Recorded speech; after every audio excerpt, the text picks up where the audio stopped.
We have someone on Team Lisa. All right.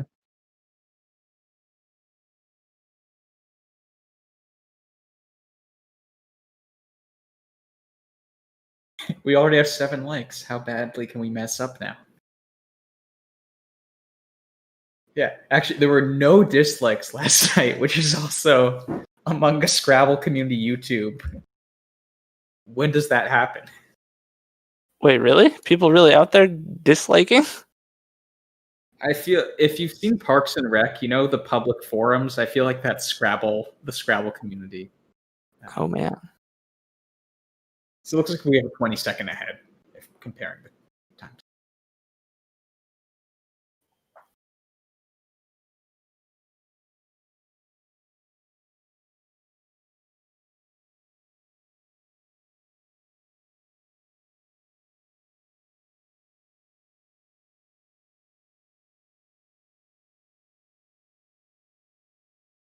Hello, everyone, and welcome to Night 2 of the NASPA Tournament of Champions presented by Scrabble GO. I am Morris Greenberg, an expert player in North America, and I am joined by expert player Matt Canick. Matt, how are you doing tonight?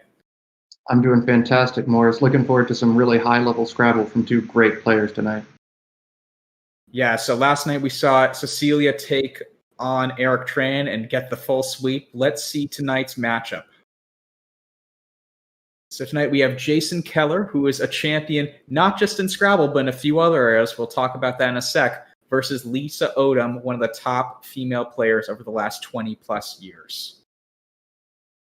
To start with, let's go to Jason's fun facts.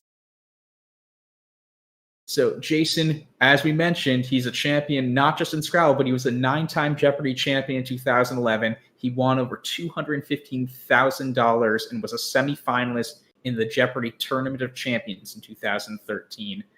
Another hobby of his is crossword puzzles. He's finished in the top 50 in 4 of the last 5 American crossword puzzle tournaments. There's a lot of overlap in that sort of skill set of word knowledge and such. And one other thing to know about him is he always dresses head to toe in his favorite color, orange, at large Scrabble tournaments. He's impossible to miss. I was going to say he's like a traffic sign, but that's red, so he's like a big orange, I guess, but that's kind of obvious. Matt, what's your impression of Jason? So Jason's a very solid player. One thing to watch out for with Jason tonight is Jason plays 2 different dictionaries at the same time. He's well-versed in the NWL or North American Dictionary, which we'll be playing with tonight, but also likes to play with the International Lexicon. And that lexicon is bigger, has more words, and so we might see Jason struggle a little bit with checking words to see, is this one valid in North America, or can I only play this one abroad? Yeah, that will definitely be something to monitor. As you see in his stats, he's ranked 9th overall in the International Dictionary among North American players, but I don't think he's played a single North American dictionary game, at least in tournaments, for a bit now. So it will definitely be interesting to see that. Let's see what he had to say before the tournament. I'm Jason Keller from Princeton, New Jersey. I've been playing Scrabble competitively for 13 years, and I got started playing Scrabble when I was searching for a crossword book in a bookstore and found the book Word Freak. I read about Scrabble tournaments, and I got hooked. As a reminder, go to scrabble.zone/info to learn more about NASPA, the North American Scrabble Players Association. That is the event that is holding this that is the group that's holding this entire event. So now let's look at his competitor, Lisa ODOM.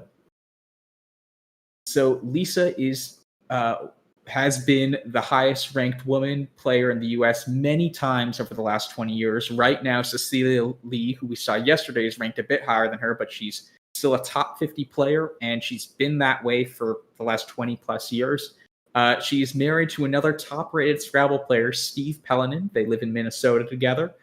And she has also traveled to Australia and England to compete at the World Scrabble Championship before. So she has also had experience in the International Dictionary like Jason, but she these days spends more of her time in the North American Dictionary.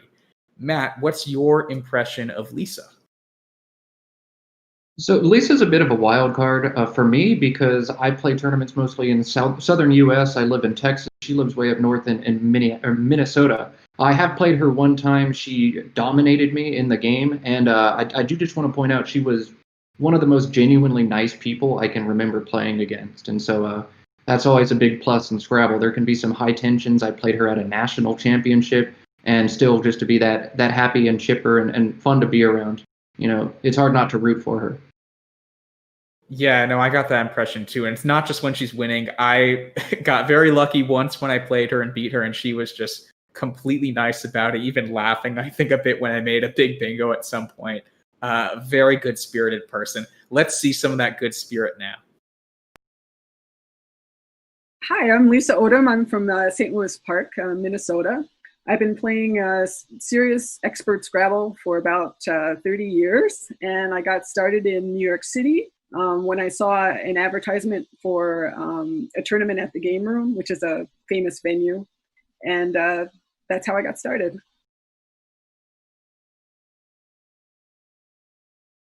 So with that, again, go to scrabble.zone/info to learn more about these players, about how to get involved in the tournament scene. We'd love to see you there when we start getting live tournaments back. With that, we are hearing that the players are going to be ready in the next few minutes.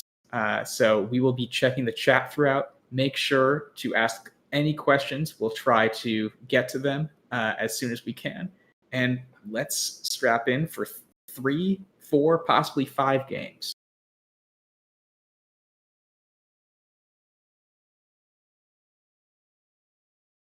So we can see the challenge is now just getting uploaded. And Jason has his opening rack of AAHLNUY. I see the possibility for unlay or Yulan here. Matt, are you seeing any other words? Or if not, which of those two would you consider? Well, Jason's a little bit unlucky on this opening turn. The U and the Y are both really nasty tiles, and he's pulled 2 at the same time. I would certainly play unlay here, UNLAY. Jason is electing to play those same tiles in a different order, it looks like. He's putting down Yulan. It's the same score. Unlay is probably slightly better defensively, but we're playing a 20-minute game here, too. Typically, tournament players get 25 minutes in a game, so maybe Jason's just trying to play pretty quickly and preserve a little time on that move. Yeah, and Matt, can you explain to the viewer why unlay might be a bit more defensive than Yulan? So the reason you would prefer to play unlay in this situation is unlay would slot the N next to a double letter as opposed to the A that Yulan slotted there. And Lisa could be able to parallel play back, just stack on top of or underneath Yulan and put a high scoring tile like an H or a W or even a Z for a lot of points. And that you just don't want to give your opponent 30 or 40 free easy points, or if it's a Z, that even be 50.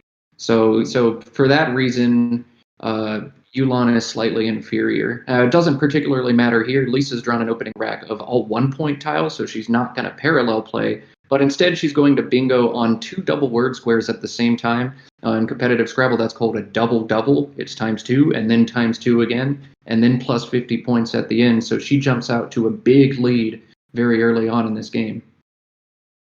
Yeah, so we'll see how Jason responds back. One thing we should point out, since Josh was so big on extensions yesterday, is that unlay could have given unlaying as an option, hitting the triple. So maybe that was Jason's reason for choosing Yulan over unlay. Meanwhile, Jason has picked up the Z. Matt, I see on the Quackle, Hafiz is a big option there. Would you go with Hafiz or a different play here? So this is really funny. I talked about how the Z was going to be very important after Yulan, and of course you can see on the Quackle results at the bottom, Zori or Zarf or even just Zoa could come down and score quite a few points. But 69 points is 69 points, and you've got to take that option. It looks like Jason does see it, and he's going to throw that down. There is some concern about putting a Z in a triple line or even potentially a triple line. But man, that's 69 points. There's no way you pass that up unless you're winning by 200, and the only way you lose is a triple through a Z. So good choice by Jason, and suddenly he's back in the lead despite getting bingoed on the first turn. Yeah, sometimes if you score enough without bingos, but just get 50, 60 points, it gets pretty close to a bingo, and that does the trick. It's good to not be sort of too narrowly focused on trying to get all your letters down. Jason has shown us that there are other ways to respond back. Meanwhile, Lisa picked up one of those key blank tiles. I'm actually not seeing any bingos right away, but it's somewhat tough to see. Matt, what's jumping out to you right now? Well, this is a really challenging rack as well. If there is a bingo in here, it's probably a relatively obscure word, and Scrabble players prefer to study bingos based on their probability or how likely you are to draw them out of the bag. So Snoutier, for instance, has a bunch of very common 1-point tiles. That's one of the first bingos that competitive Scrabble players will learn. Lisa is struggling with a D and a G and an M and a U all at the same time. So to find a bingo in this rack, it would show that you do have to study quite a bit. Now, we have the benefit of seeing Quackle. And Quackle says that there are no available bingos. I can bet Lisa will spend just a little bit of time trying to find one here, but she will be fruitless in those efforts. And for those who are joining in for the first time tonight and don't know the word Quackle, we talked about it a bit yesterday. Quackle is this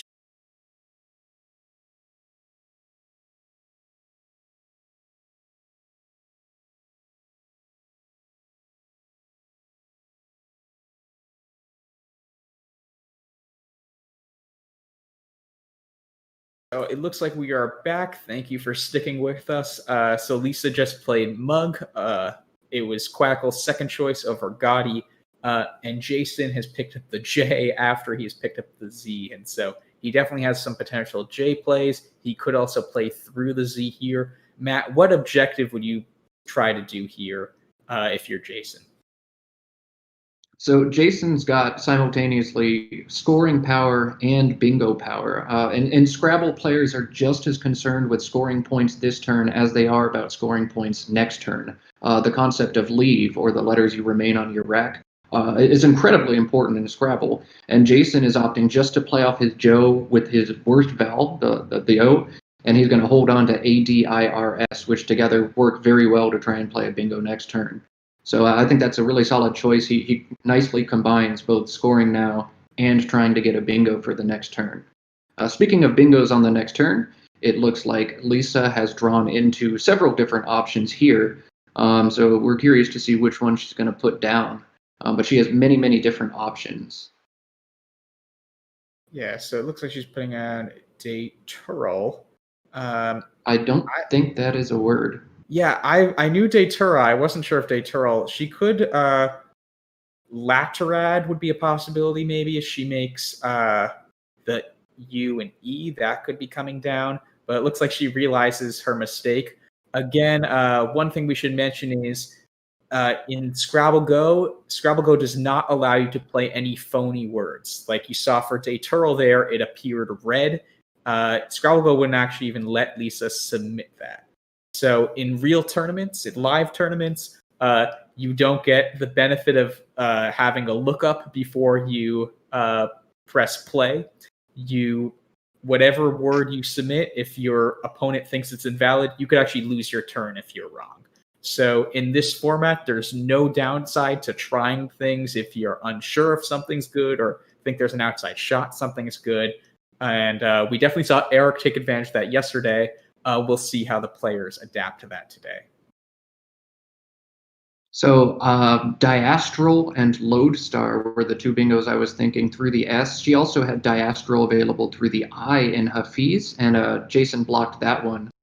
So that made this position more challenging, but you see in the Quackle results, Heartland available as a 9-letter bingo from the HE. That's just a fantastic play. It's also incredibly difficult to see. So Lisa just hovered her mouse right there. Maybe she's looking for 9s at this point. I'd be shocked if that comes down. I'd be very impressed if that comes down. Very tough find for her. But I expect at least one of these bingos to eventually come down. Yeah, I would have. Laterad was the only one I was seeing right away. And given that was the same spot as Daturl, I'm guessing that's going to be the most likely one she sees, although maybe she's just not seeing the word right now. But yeah, if she plays Heartland, that will be an awesome find. Like, I know when I play in tournaments and I find a 9-letter word like Heartland, I know, okay, this is going to be a good tournament because I'm seeing things. And it often works out that way, whether it's my own sort of kind of survivorship bias and just overconfidence at that point and ability to relax, or if it's actually I'm playing better than normally. I'm not sure, but it often is conducive to doing well in the tournament. Another thing I want to talk about right now is pressure. I was actually live streamed playing Scrabble for the first time just last year at the Scrabble Nationals, and it really messes with your head knowing a lot of people are watching what you're doing and watching you live. But to do what they're doing now on Scrabble Go, where people can even see your screens and where you're moving your tiles around and what words you're checking, it puts a whole extra psychology to it. It's very challenging. So it looks like Lisa has found Lodestar. She is going to get a bingo down. I wonder if she'll use any more of her time trying to find something better. She did not. So she went ahead and played Lodestar. It's the lowest scoring option available and probably the scariest for comeback plays. But it is at least a bingo. You know, she's able to cash in 58, 59 points for that. Yeah, and so she takes a small lead now, but Jason is definitely continuing to groom his rack. We saw after Joe, he kept the very bingo-prone Raids, R-A-I-D-S.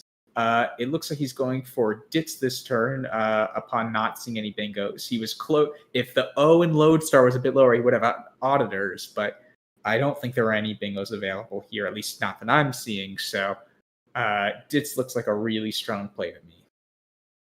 Yeah, I think there's very little else to even consider on this play. It's 42 points, and you still hold relatively well. You prefer to hold on to your S if at all possible, and so he wants to do that. It looks like he might be checking some other words, maybe they're words in Collins. I don't know about D-U-R-Z-I, if that's a Collins word or what Jason was checking, but Dits is what he comes down with. That's got to be the standard, pretty straightforward play for him to make. And once again, he's back in the lead. So Lisa has out-bingoed Jason 2-0, and Jason is winning this game just by crushing that Z not once but twice and cashing in his J. Yeah, and Matt, you're getting a lot of love in the chat. Someone said they think you're winning right now. So I think based on the score, at least Jason's winning. But Matt, you could make a comeback. We'll see at some point. I will keep trying. Also, if you're looking along the chat and you see sort of the pound sign, that's players indicating that a word is in the international dictionary. So Josh, the other commentator yesterday, said Dersey, pound sign or hashtag for the young folks out there. That just means it's a word in the international dictionary, not the North American dictionary we're playing with right now. So Lisa looks like she is concentrated on using that key hotspot. A hotspot is when a letter or kind of one of these colored squares can be used in multiple ways on a turn. So she saw the F, that hotspot. If she could extend it all the way down to the triple, that F would be worth ×6 because it was a double word score on a triple, or double letter score on a triple word. And she decided to play Fleet there. It looks like a pretty good play to me. Yeah, that was a tough situation. Obviously, closing a triple is a thing that players like to do for various reasons. But at the same time, she got rid of a T and ended up having to hold together V and W. And that's not something players generally like to do. VW has some pretty awful synergy together. But also leaving a triple open is a pretty terrifying thing to do.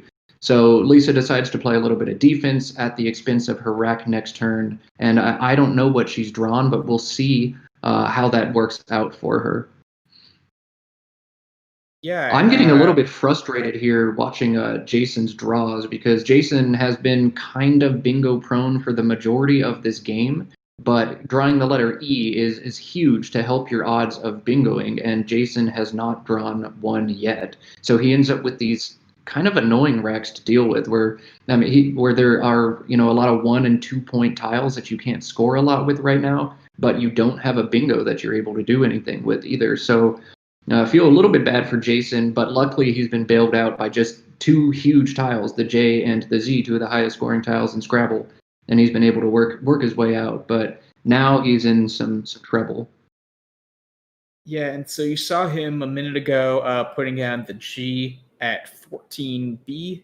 If you notice on the sides of our board, we have axes labeled in case we need to refer to plays on the fly. It looks like he's going to miss Galia, which is Quackle's top play, and opts for guard instead. Galia is probably a bit better there just because it scores a bit more, but guard's perfectly reasonable, gets rid of the G and the U, which are probably the two clunkiest tiles within that set of 7. And he continues to keep it within range. It's a 5-point game right now.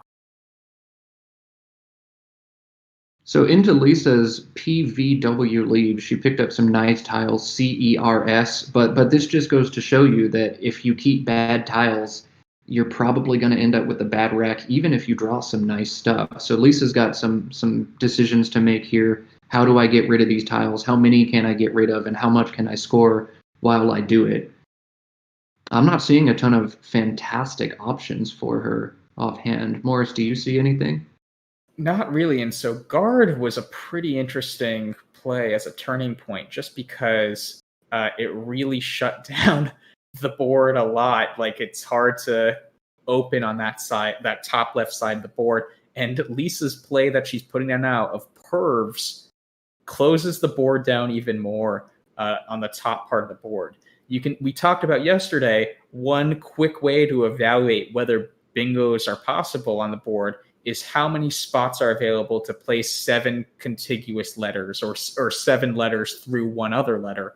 And you can see that pervs after guard kind of splits that third row up into these groups of 2 empty spaces, then 6 empty spaces, then 5 empty spaces. So it kind of makes it really tough to bingo over there. It means, and the other thing you might be noticing geometrically is that these players are mostly using the top diagonal of the board this time. Last night we saw a game where everyone was using the bottom part of the board. So it's unlikely, at least in the near term, for them to be able to bingo. They're going to need to do more opening kind of plays like Jason is doing right now. Wow, that's a great play. So Jason maybe didn't see or maybe chose not to play in the Glia spot last turn, but he destroyed that spot this turn. He was able to cash in that K on a triple letter and then got a double word for everything and got to cash in some points for the J, making Jolt as an overlap. Is that 57 points for Slick? That's a lot. So Jason, again, doesn't need to bingo. He's just scoring. Yeah, and so Lisa has an insanely cool underlap play that I would not find at all through the T in Snoutier. She could make a whole bunch of 2 and 3 letter words to play botanic, making YOLI, man, and uni, short for university, I believe. That would be an insane play. And botanic does take an A back hook. Just as a reminder, a hook, all that means is one letter either at the front of the word, that's a front hook, or at the end of the word, that's a back hook. So botanica is a word. So if she finds that, that would be an incredible play, but it looks like she might be opting for on instead. Botanic would be absolutely disgusting. I think there are maybe 2 or 3 players in the world who would find that live over a board, maybe 4 or 5 if they're having a good day. But Lisa is doing what I think a lot of people's first instinct would be to do, and that's to knock out the only available triple word score and bingo line at the same time. You can see she's looking at playing on right here. That holds BCIO, which is still not particularly balanced. I'd be more inclined probably to play just TOW from the T in Snoutier, making LO and AW, and holding slightly better tiles. But, I can totally understand why somebody would want to knock out that volatile spot. Yeah, we're really in a position here where there aren't that many spaces on the board open, and Lisa's logic could be take the spot that is the most volatile right now. I'm already down. On basically ties the game, and I don't have terrible tiles. B, C, I, O aren't great, but they're not bad either. It's not like W, V, U, Q or something. So it kind of puts it at an even game, and that might just be what Lisa wants. Whereas if she left that open and Jason bingoed or something, it's a lot harder to claw back. So it's kind of like a low variance move in a lot of ways, I think. One very important thing for this game is plays underneath Ulon, kind of extending out to the right and reopening the board. UN takes a back S and a back I. You can make uns or uni. And I expect to see uni come down. But if uni comes down with a little 2 or 3 letter word, that's going to cause this board to stay very closed. And if uni comes down with a longer word, then that's going to cause this board to get open again. And it looks like both of these players are trying to play things closed and tight right now. But we'll see what kind of word ends up coming down. It looks like Lisa has drawn Chow, making MAC and uni. And that's a good way to clear up a bad rack she has. So that might cause this game to open back up. But we'll see what Jason does. He's got very, very bingo-prone tiles right now. I don't think he has a playable bingo, but just dropping an A or the A and the O, holding AENRS or AENRSO, those are plays that make a ton of sense, and he's probably going to want to open up the board if he's this close to a bingo. Morris, what do you think here? Yeah, I think that analysis is exactly what I was thinking. I would probably look to play on the upper part of the board, given that on and ka are the 2 available spots. Ka, which was created from the K in slick, and the A in on, can take a front O or S. So he might want to maybe play a short word through the P in pervs, like APO or OPA. That could possibly open up that top part of the board, and it's virtually impossible, actually definitely impossible for Lisa this turn to address both that spot and the bottom part of the board, which she opened up a bit last turn. So I might look to do something like that. If you notice what Quackle's suggesting, Quackle, so we said before that Quackle's this Scrabble AI, and the plays we have ordered right now, it's from a predetermined algorithm based on their score and how valuable their leave is, or basically how good the 5 remaining tiles or 6 remaining tiles or however many tiles you keep would be on average.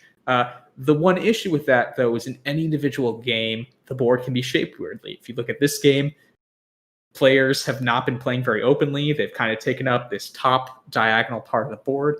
So we might want to go a different direction sometimes in order to accomplish whatever objective we want. If I'm Jason and I know I want a bingo, yes, certain tile combinations might score a bit better or have a better leave associated with it, but I also need to have the board be friendly enough for me to potentially bingo and fulfill my objective. So it looks like he's actually opting for a more scoring route of Anoa here. It's not the worst idea given that it's a tight game and there aren't that many scoring spots, and he might just be hoping for Lisa to open something up naturally for him. Matt, what were your thoughts on Anoa? Well, the Quackle showed the remaining unseen letters, and the bag is getting very interesting. Typically, there's about 60% consonants and 40% vowels in the bag at any given time. And on Jason's turn, there were actually more remaining vowels than consonants unseen to him. And this is something top players think about all the time. It's perfectly legal and valid to track off tiles as they're played, so you know what's unseen. Scrabble GO conveniently even does this for them. So you're seeing players pop open that tab and seeing what letters are remaining and thinking about it. It's generally not the best idea to go fishing for a bingo and playing small tiles when there are more vowels to draw, especially with the leave like AENORS or reason, like Jason might have held. So I think he opted to play off 3 of his vowels and hold 2 consonants and 1 vowel, probably because of that. That would be my gut instinct. Yeah, I would think similarly. And so I'm looking at the chat. Ben Schombrun, or Benji, as the Scrabble community loves to call him, points out heritages through the HE as a possibility. We saw Lisa not see Heartland earlier when she opted for Lodestar. That was a really hard find. Jason couldn't. I would think that heritages is a bit easier to see just because it's an 8-letter word with an S, so it's likely he studied the 8 and knows it takes an S backhook. One other question we saw in the chat was how long would you have taken on a play on the turn before for Jason, on the Anoa turn, where you have to think about scoring versus keeping good lead versus board dynamics. It really depends on your skill set, I think. If you really know those sorts of positions, it might be like that for you. For me, those are actually the kinds of positions I sometimes need to spend more time on because I'm not always great at discerning the differences. And one thing to point out also is you can see the clocks. So Jason right now has 8 minutes and 30 seconds left. For 33 tiles unseen, he's pacing himself pretty well, but might need to speed it up a bit towards the end. So it depends on sort of how comfortable you are for a specific board position, situation, and how much time you have, I would say, for that. Matt, what sort of plays? So I guess Heritage jumps out. What other things might you consider for Jason here? If you're not going to play heritages, you're going to do exactly what Jason is doing. You're going to play gripiest. It's a word without a back hook, so you don't have to worry about that happening and a triple word getting hit later on. And it still scores very well. It hits a double word. It puts the G, his highest scoring letter, on a double letter score, and plays through a P, which is a high scoring letter as well. So gripiest is absolutely the second best bingo there. I think heritages is a better play, but gripiest is still very good. And you can see Lisa is not super thrilled about getting bingoed on right now. Her chances of winning this game are bleeding every second. Yeah, and Jason also picked up the key X tile, which after Chow is a very key tile on this board. We talked about hotspots earlier. Triple letter scores are often a really good hotspot for the X because the X makes a 2-letter word with every single vowel. There's ax, X, XI, ox, and XU. So luckily Lisa right now looks like she's going to go there, so she's not going to be so far down after this turn. But Jason has a very key tile for this game for scoring, and that was probably a necessary tile for Lisa if she were to come back. So Lisa's in a very interesting position here because it's about this point in a game when you're losing by 70, the bag is starting to empty. You have to decide, am I going to try and bingo to win this game, or do I think I can try and sneak this game out just by outscoring my opponent a lot? And with an unseen X, there are a lot of possibilities if you draw the X to score a lot of points. But if your opponent draws the X, it's probably game over if they cash it in for 40 when they're already up by 70. So it looks like Lisa did make a very aggressive play there, opening up several bingo lines at the same time and holding B, D, E, I, O. I did mention that there are a lot of unseen vowels, and Lisa picked up 2 of those, so she's not going to bingo, and she opened a huge spot for Jason to drop that X. Vex comes down for over 50 points.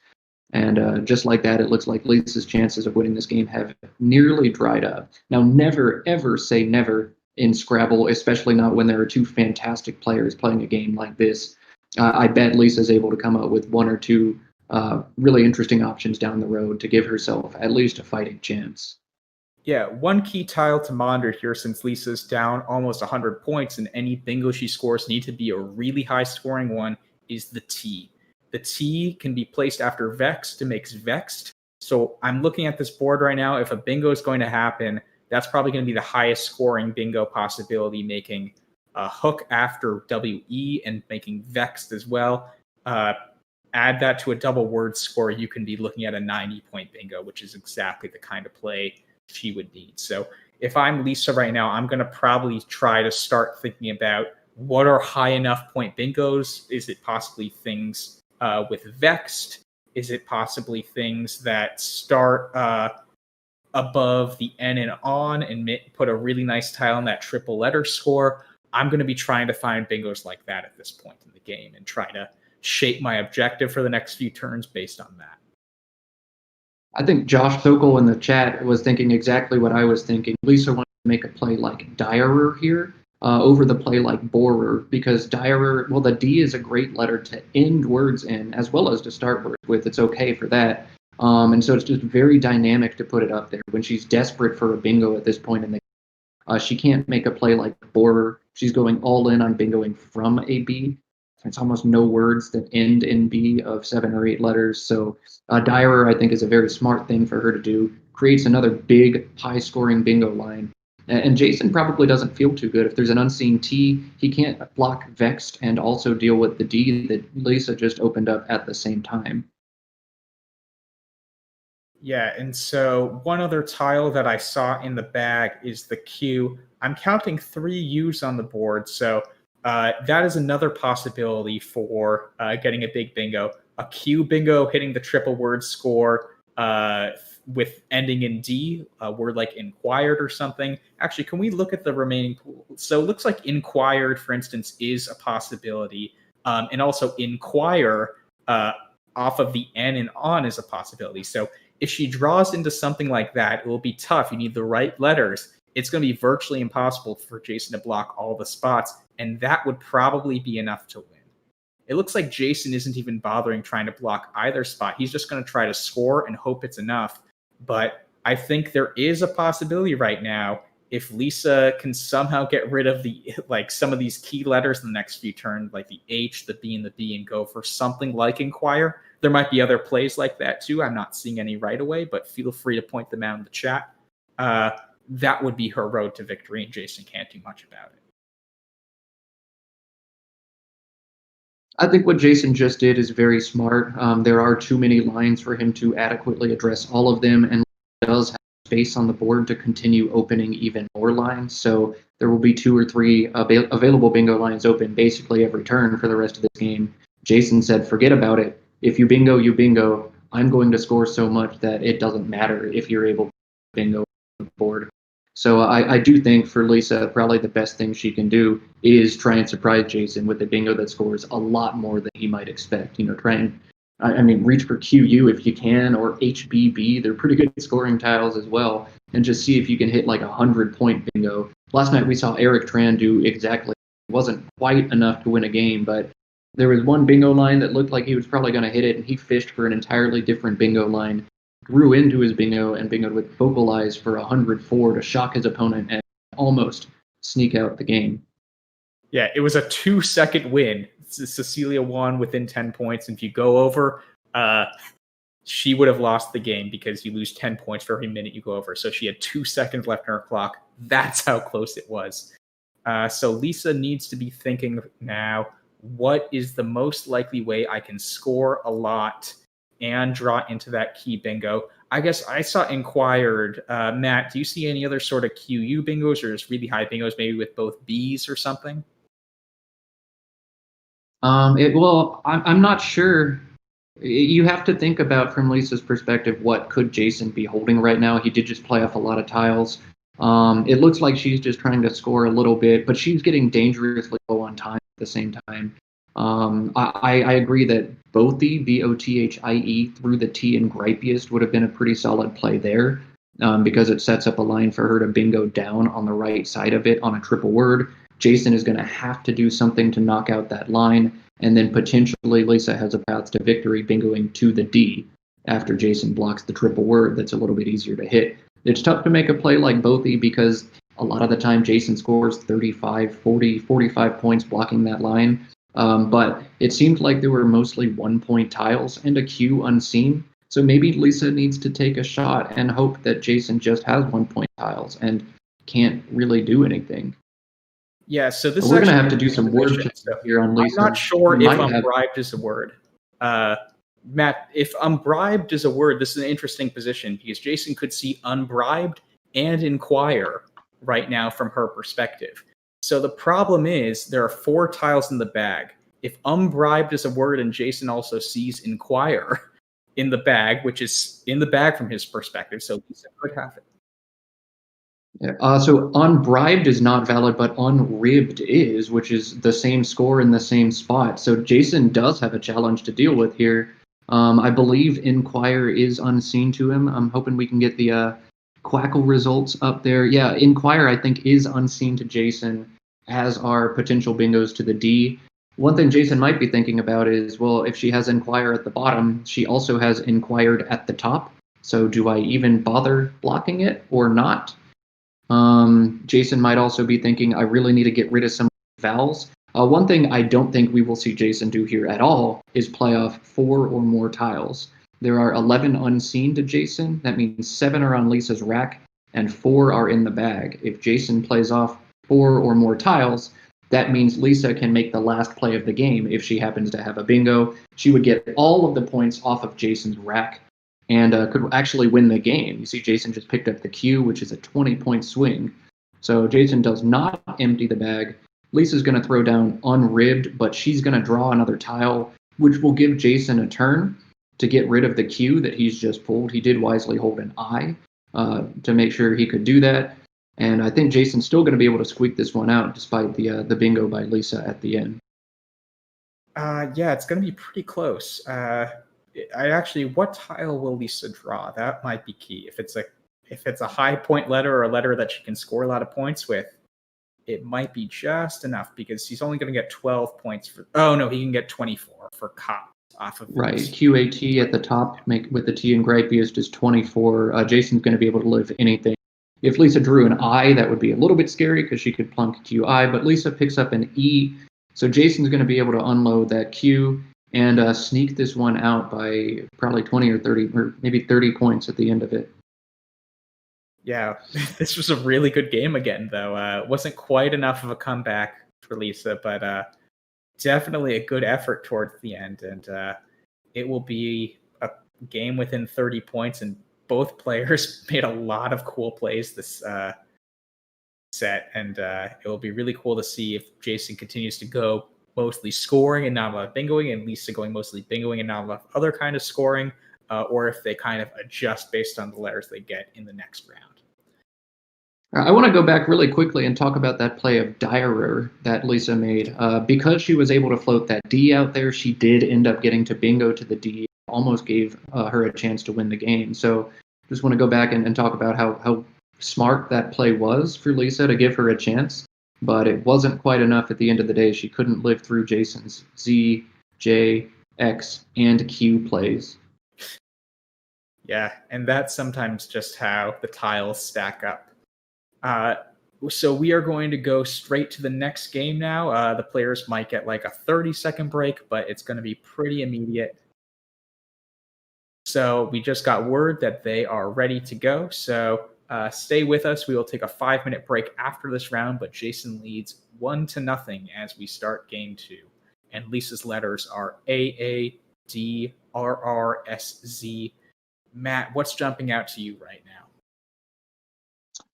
There aren't super amazing options for Lisa at this point. With duplicate letters like that, the number of possible words you can make goes down. So I think she's going to have to just play ZA for 22. Unless I'm crazy, I guess she could play ADZ instead, but that holds both of her R's at the same time and opens up a big E hook. The players' clocks do need to be restarted. I want to point that out real quick. Maybe Lisa's not making a play yet because of that. Oh, there we go. Okay, the clocks have been restarted. So yeah, I think really ADZ or ZA are about the only options for Lisa. What do you think about those two options, Morris? Yeah, I would probably prefer ZA just because ADZ takes a back hook of an E. And so the E is the most common tile in Scrabble. There are 12 of them out of the 100 total tiles in the bag. So I would probably prefer to go the ZA route, and it looks like Lisa at least is considering that as we speak. One point that Matt brought up there is the clocks. Normally in a tournament, if you're playing live, you hit your clock to signify you have made your play. Now here, since we're all virtual and we're not playing in person, our producer is actually broadcasting a clock to the individual players and immediately hits the clock when you see the play be submit on Scrabble Go. So this is a very creative solution we're doing here, and we're really glad to be able to play tournaments with these sorts of constraints in quarantine. Morris, you mentioned Tournament Scrabble. For those who have joined in the stream a little bit later on, can you talk about how one might get into Tournament Scrabble and learn more about Tournament Scrabble in their area? Yeah, that's a great opportunity for a plug. So you can go to scrabble.zone/info to learn more. If you want to learn to play like these players, get involved by visiting scrabble.zone/info. While Jason is still considering plays, another thing I want to point out to you is the bottom right corner of the board. You can see a QR code. If you scan that on your phone, the Scrabble Go app will come out for you to download if you don't have that already. Scrabble Go is a great phone app for Scrabble. It is the phone app for Scrabble, actually. So if you're not already playing Scrabble Go, you can get started by scanning the QR code on your screen to download it. Jason, meanwhile, is playing or considering playing a few different tiles right now. I guess Zag is definitely a possibility as a backhook here. Matt, what's jumping out to you? This is an interesting turn. It looks like Jason doesn't have a lot of options that score well. And typically in Scrabble, you don't want to hold more vowels than consonants. You would definitely prefer to keep either the same number of those, or typically you want to hold more consonants than vowels. And it doesn't look like Jason has a ton of fantastic ways to do that. You can see Quackle at the bottom kind of wants him to play GIE, holding ABEL, which at least holds 2 vowels and 2 consonants. But there aren't a ton of great options. Something underneath ZA, like Bagel or Beagle, they score a little bit better, but Bagel's going to hold EI, Beagle's just going to hold an I, and those aren't things you really want to do. So you can see Jason is thinking about playing AGE underneath. That's terrifying to me because it has front hooks, back hooks, sets up the opportunity to play underneath, but at the same time, it holds a lot better than almost any other available play here. And it actually works out very well for Jason. I presume billers and maybe rebills are words, so he'll almost definitely bingo on the dynamic board that he just created.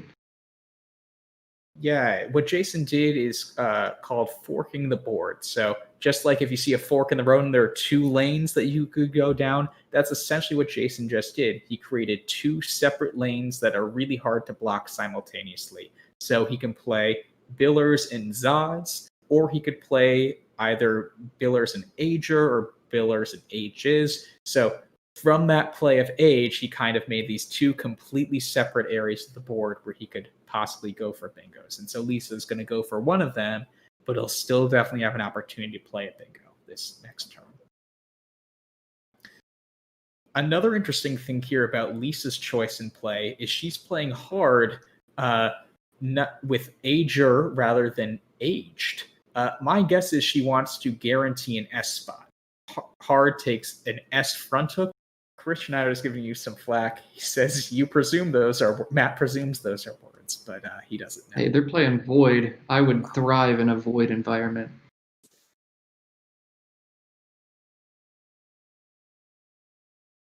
So we are back, and Lisa has elected to play hard, and we will see Jason's tiles shortly after his. Oh, right. So he has billers. He was considering playing it. And so it looks like he will make a lot of nice hooks, or a lot of nice 2-letter words, making HE and AR and agers with billers. Another nice thing that does over the billers and Zaz option is it doesn't open a triple word score. So in addition to scoring more points, it's probably a bit more defensive too as an option. Just want to call out, Lisa's also drawn a fantastic rack, and backhooking hard to make hards. She can play Veriest, Veriest, as another double-double. So 2 double-doubles in 2 games for Lisa, but she gets a V in that one. Last time her 1-point tiles. This is going to score very, very well for her. 99 points for Veriest, and she drops it down almost instantly. So, if your opponent's going to bingo on you, you'd like to respond with a 99-point counter, and that's exactly what Lisa's able to do. Yeah, there was a lot of nuance to that decision of her placement of hard. I tend to go more defensive. Lisa, I think, is known to sometimes make those kinds of plays that guarantees her a bingo. My guess is once she saw age come down, she thought Jason was likely to bingo next turn, and she wanted a counterplay. Now, the unfortunate thing is Jason drew great bingo letters in his own right. I see Gooniest as a possibility through the I in billers, for instance. So it's very likely he will get a bingo back to take the lead. But it was a great idea by Lisa, and this is why she's here in this tournament, because she will make these really insightful plays to be able to counteract any damage her opponent gets. Yeah, I would be utterly shocked if Jason doesn't bingo here. It's just a matter of finding which one is best. And you'll see tournament players, expert players, spend a lot of time on racks like this because you really do want to make the best play when you're blessed with tiles that are this good. You don't just get excited about playing a bingo and put something down. You're going to try and take your time, find all of the bingos, figure out which one blocks the best, which one scores the best, especially with a blank and an S like Jason's got. So I bet we see him take a little bit of time here. What is he putting down right now? He's putting down Oogenes, or Oogenes, I should say. So that I think is his highest scoring bingo. It also doesn't really open up too much. I mean, it definitely gives access to the top left part of the board, but that was likely to come out anyways, no matter what bingo he chose. So I think that looks fine. Doesn't need to spend too much energy, too much clock time right now on that. If he sees a good bingo there, he can just play it. It's an unfortunate non-consideration, but Oogenes has a very fun front hook. I just saw it mentioned in chat as well. It takes a Z in front, Zoogenes, but the Z has already been played this game, so we probably won't see that come down unless the last blank gets used as a Z, which I don't anticipate happening. Yeah, that would Lisa's drawn a very, be disgusting. Lisa's drawn a very, very weird rack here. 4 E's, an L, and 2 T's. And racks like this drive me nuts because there's not a great way to totally clear out these racks and hold well enough that threatening a bingo, but all your tiles score 1 point, and you've got so many duplicates that there really aren't a lot of words you can make. So, it looks like Testee, Testee, is the best way to just get rid of as many letters as you can out of this rack, and that's probably what I'd be looking to do here. Morris, what do you think about Lisa's situation? Yeah, it's one of those really frustrating situations, and you can't do much about it. Testee looks like a really good option, especially because she's losing right now, so it opens up a bit of the board. Quackle's second choice of T. You might consider if you're winning, because that closes down some of the board. That would go directly below the 2 O's in Oogenes, making OE twice. But that definitely limits that potential side of the board that was just opened up, and it doesn't open up the left side or the right side of the board. So I prefer Testee there over T. It looks like she's even going Leet. That's actually a really good idea here, because if you look at how many E's have been played, it's much more than is expected at this point in the game. Oh, Jenny's was 2 E's, Billers had an E, Agers had an E, Various had 2 E's, and this will now have 2 E's. So already most of the E's have been played in the game, and it's really unlikely for her to draw a third E. The one reason for that is the E is one of, if not the only tile that it's actually good to have 2 of. There are a lot of words with 2 E's in them, especially bingos. So I actually think that's a really clever idea. Given all of the E's in the game played at this point, it's fine to keep 2. So this is heartbreaking for Lisa. She drew into another bingo. She pulled D tunes, and I think part of the reason she drew that is exactly what Morris said. She realized there were not very many E's left. She probably wouldn't draw a third one, and 2 E's are all right to have. So D tunes is the only valid 7 in that rack, and it would have played underneath Oogenes, making TOE and OS, but Jason just blocked it and scored 44 points by cashing in a J. So I don't see any other playable bingos offhand for Lisa. We'll get the Quackle results up in just a minute. That'll show if there's anything available. But this went from being excited about scoring 70 points to, ooh, this is not nearly as good. She still has some nice plays from the J. She can play Jutes or Justed, but she's going to take a great rack super close to a bingo and have to blow it up to score fewer than 70 points. Yeah, I'm wondering, if she plays Justed, are there any 3-letter front hooks to Justed that would hit the triple word score? I know things like adjusted would be 2 letters, or readjusted would be 4 letters, but if she does go the Justed route, that could be a key spot to monitor towards the end of the game, just because it's not that likely for that area to be used unless someone goes there. Do you see any front hooks to Justed? I do not. Chat will certainly let us know if they see one. They'll probably also let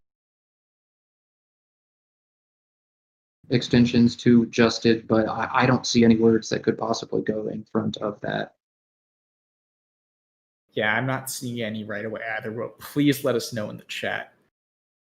It's definitely, this is kind of a key turning point, I think, for Lisa. She needs to sort of figure out her objectives. How much does she want to score here? How much does she want to leave good letters for next turn for bingoing possibilities? Because she's already down by 68.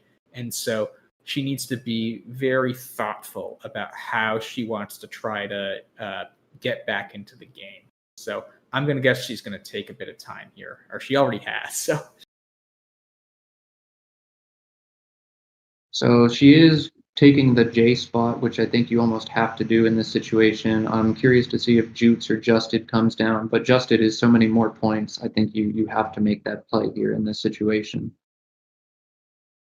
Yeah, agreed. And it will definitely be interesting. I mean, that top part of the board will be hard to bingo with now, as right, the key metric of seeing how many available spaces there are even for bingos. Nothing really on row 1, nothing really on row 2, nothing really on row 3 is available for 7 contiguous tiles. So it will be unlikely that that part of the board is bingoable. So Lisa might just be thinking, I need to score. If I could get some of the key power tiles like Jason did last game, maybe I could just claw back in from just brute force rather than try to get bingos.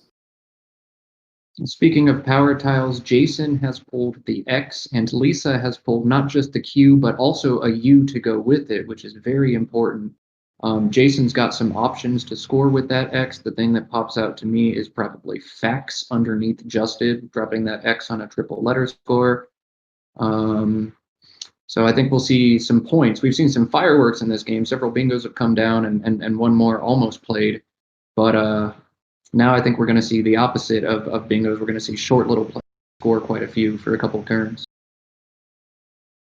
Yeah, so if you're Jason here, I actually don't see a great spot for the X immediately. He could definitely look to potentially set up his play. So we've talked about in the past broadcast yesterday about things like out in twos, where you figure out a 2-turn sequence where you can go out. You can do that sort of thinking within game if you have a letter like the X and don't necessarily have the best spot for it. You could think about how could I make the X and all of my others maximize points within a 2-turn sequence. So Jason has Braxy from the B in Billers as well, Braxy.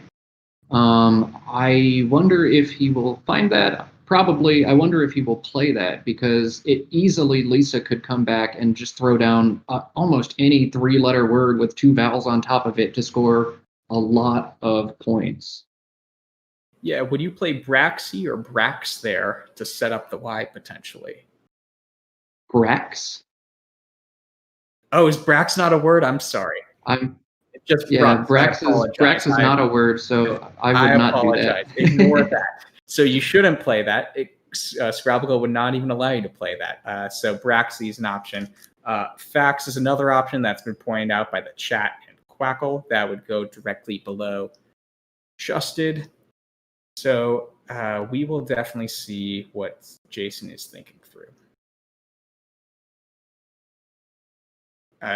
He could even, I'm wondering if he could try setting up the triple letter score on the second to last column. So if he makes like an SHA play or something, he could try to set up the X, right? If he makes SHAY, if he draws an A, E, or O, he would have a big play. That probably is too risky, but he could be thinking about doing something like that even. So one other consideration for playing Braxy, which is what it looks like Jason is electing to do, is he gets to hold on to that F tile to put in front of Leet and open up the left side of the board if he needs to. Leet has, as far as I know, 3 front hooks, an F, a G, and an S. But on a board that is quickly getting very closed, I think holding a tile that will let you read if you need to, or if you want to, or if you've got a word that might go down, that's a good thing to do. So Braxy opens up a big spot, but holds well for Jason. but Fax keeps things nice and closed and still scores well for Jason. I'm not super crazy about HIRY as a leave after Fax. It seems like it could get messy with a lot of different pulls, but it could also work out just fine, and he could score a lot of points next turn. Yeah, so for those reasons, it looks like he's now opting for Fax. And he submits it this time, taking a 63-point lead. And he picks up an E, which is a really key letter to bail him out a bit of those letters. So he'll probably be able to do something next turn. But right now, it is Lisa's turn, and she has to think about how can she play the Q and the U possibly.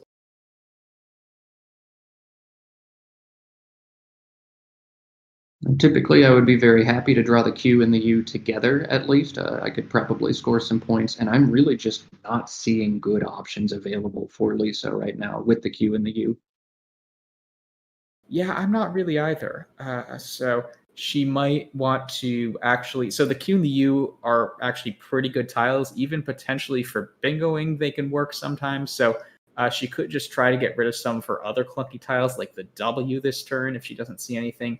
Interestingly, it looks like she might be playing Quay, which is Quackle's top recommended choice. It definitely could be a bit risky. There are 2 U's still out. So there could be a big Q play coming up at some point, but this will actually put the ball in Jason's court, because if you throw a Q out like that in space, Jason could think maybe Lisa's holding another U or something. It could really, really mess with his head. So it's a gutsy play, but I really like it. It definitely makes your opponent think and have them have to make the right kind of play. It forces their hand.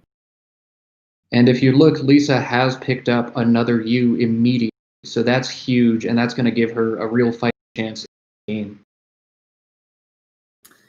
Yeah, so if you're Jason here, Matt, what would you be thinking after a play like Quay? Would you try to address it? Would you try to ignore it? What would be your thought? I mean, there's really not much you can do in response to Quay if you're Jason. You're not going to do something insane like just drop your eye behind the Q. You don't have any front hooks to lead, so you can't do anything, and you just kind of have to ignore the spot right now. And I mean, you have a pretty terrible rack, VHWY, all at the same time. Try and clear some of it up and score some points, and see what happens. Yeah, so it looks like he's been trying wishy. As the chat points out, wishy and washy are not both words. So he can't play wishy this time. So he needs to think about some other options here. It will be hard to get rid of the W and the V here and score points. But he could just opt to kind of get rid of those, not score a lot. He definitely has a bit of a cushion. Or he could decide you want just get rid of one of them, score a bit, deal with the other one the next turn. It really depends on if he thinks it's better to score a little now to have immediate options next turn, or take 2 turns but score a bit more each time. So this is a tricky turn. Well, one beautiful option, which I missed, is the front hook to agers of wagers. So he could play way or werv there. That's WHEY, like the protein, or werv, WHERVE. They both would be pretty nice plays scoring-wise. They'd score more than 30 points. Would you go that route, Matt, or would you be looking at something else here? So the scary thing about that play is there's 1 S left in the bag, and if you make a play like Way especially, whoever draws that S is going to get a huge benefit, because that spot is yours, and there's not really much that's going to be done about it unless the other player burns a blank to get rid of it. Jason is in the driver's seat right now. I don't think he needs to be opening up a dynamic spot like that, but at the same time, he doesn't have many other good options, so he might have to. Yeah, one other option the chat point out is Chivalry through the S in Oogenes. That doesn't score as much, but it gets rid of a lot of those tiles, and turnover could matter here. There's definitely some good stuff left in the game, and Jason might just want to score a bit, close up a lot, right? Not open too much on the board in a kind of way that's hard to block later on, and just move on from that. So that's definitely an interesting idea too, and it's a really cool idea from the chat. But it looks like he's now seeing the wagers hook, and he elects for way. I think that's the play you have to make if you're Jason in this situation, but I think it's going to lead for him down the road as long as that S is seen to him. If he picks up the S, it's darn near game over, aside from maybe a Q bingo. But I think he had to make that play. I think that's A-okay for him to do. Yeah, definitely. I mean, that's going to be a key spot. I'm looking at other spots on the board. So the Q spot's definitely going to be a key spot to monitor. I guess the only other spot that's jumping out to me right now is in front of Hearts. Shards could go there. Both C's are available still, and so that could be a really hefty play at some point. But right now, at least, those are kind of going to be the three key spots I'm going to be monitoring for a bit. So if you're Lisa here, though, you don't quite have any play that goes down to the triple with something like Queen would have been nice, but she only has one E. Matt, what sorts of plays would you try to do here with where you have a lot of clunky tiles and no great scoring play? So this is an interesting turn. She has he has unsewn, UNSEWN, through that S in Oogenes. That's going to open up more bingo lines for her to play alongside unsewn on the right. But that U is so important right now. And the U is a terrible tile in Scrabble. It's one of the worst 5 for sure. But right now, with her deficit and the lane that's open and how Jason really can't do a whole lot about Quay, I think she almost has to hold on to it if she can. So maybe Blonde through the LA in Leet and Quay, keeping DENU. That could maybe be an option. I might consider doing something like, well, maybe something down from the I and variant in Do creates a more volatile board, makes more short-term bingo options, but then at the same time that plays off your U and it knocks out that S hook on Way. If I'm Lisa, because Jason took so long to make that play of WHEY, I get the sense that he felt uncomfortable making it. So I would read into that he doesn't have an S or a blank. At the same time, it's tough to make those it's reads when you're not actually playing over a board. That's one of the things about playing Scrabble virtually through Scrabble GO, is you can't look at your opponent's face. You can't see how confident or unconfident they look when they're doing things. Yeah, that's a really good point. And so she goes with when here, and it'll be interesting to see how Jason deals with this now. It could be that the Q stays open for a lot of turns here. Just really hard to block that in a natural way without opening up something more dangerous potentially. An important consideration about when is that it does take a back S. WHENS is valid in Scrabble. So while it knocks out opportunities for Lisa to play 8s through or from the S in Oogenes, she does set up a line for her to play 7s if she draws an S. And again, inference is starting to come in pretty big here. If I'm Jason and I see Lisa open when, I think she's probably sitting on an S or a blank if she's setting up a spot for it. And I'm starting to feel pretty afraid. Now, that was not the case in this instance, but Jason has to be thinking about that pretty hard right now. Yeah, it's a really tricky situation for Jason. And it's a pick your poison kind of situation. There's so many potential dangerous spots that he can't really address. It's really stressful sometimes to be in this situation. You obviously would prefer to be up 50 points than down 50 points. But the trouble with being up 50 points is to find your best play, you need to go through every single possibility your opponent has. Whereas most of the time when you're down by 50 points, you can just kind of think, what's my best strategy just for me, regardless of my opponent? I need the best case scenario to happen. I just really need to think about me for the most part. So Lisa can breathe a bit easier often in these situations, and Jason elects to play Vine. I think that's a perfectly reasonable play. But Lisa will have Queen to counteract that. Of course, in Scrabble, the best defense is just a really good offense. Jason had an amazing pull after Vine. He picked up the last blank and other very good bingo tiles to go with it. He is certainly going to get a bingo down soprani, the plural of soprano, that he can make with when or with ways, whichever spot he prefers. He has atropine available as well, play over next to queen, making NA. Looks like he sees soprani, and very quickly he's going to throw it down the highest scoring spot, making wins. And suddenly Lisa goes down over 100 points, and there's not even a blank left. And her Q spot is gone. Really, really hurts if you're Lisa to see that. Yeah, that definitely hurts. And I think Caught Queen is spelled Quean, right? I know she has the C and the O right now, so that would be something I would be looking. But I think it's Caught Queen Qean. So unfortunately, she doesn't even have a big non-bingo and then a bingo possibility after, it looks like. So if you're Lisa here, things look pretty bleak. It'd be great if we could see the remaining tiles in the bag, if possible.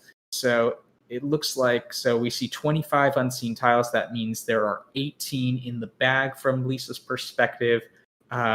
She just at this point kind of needs to score a bit, not take too much time on her clock, and hope for the best draws possible from here on out. It's not really that great a situation for her.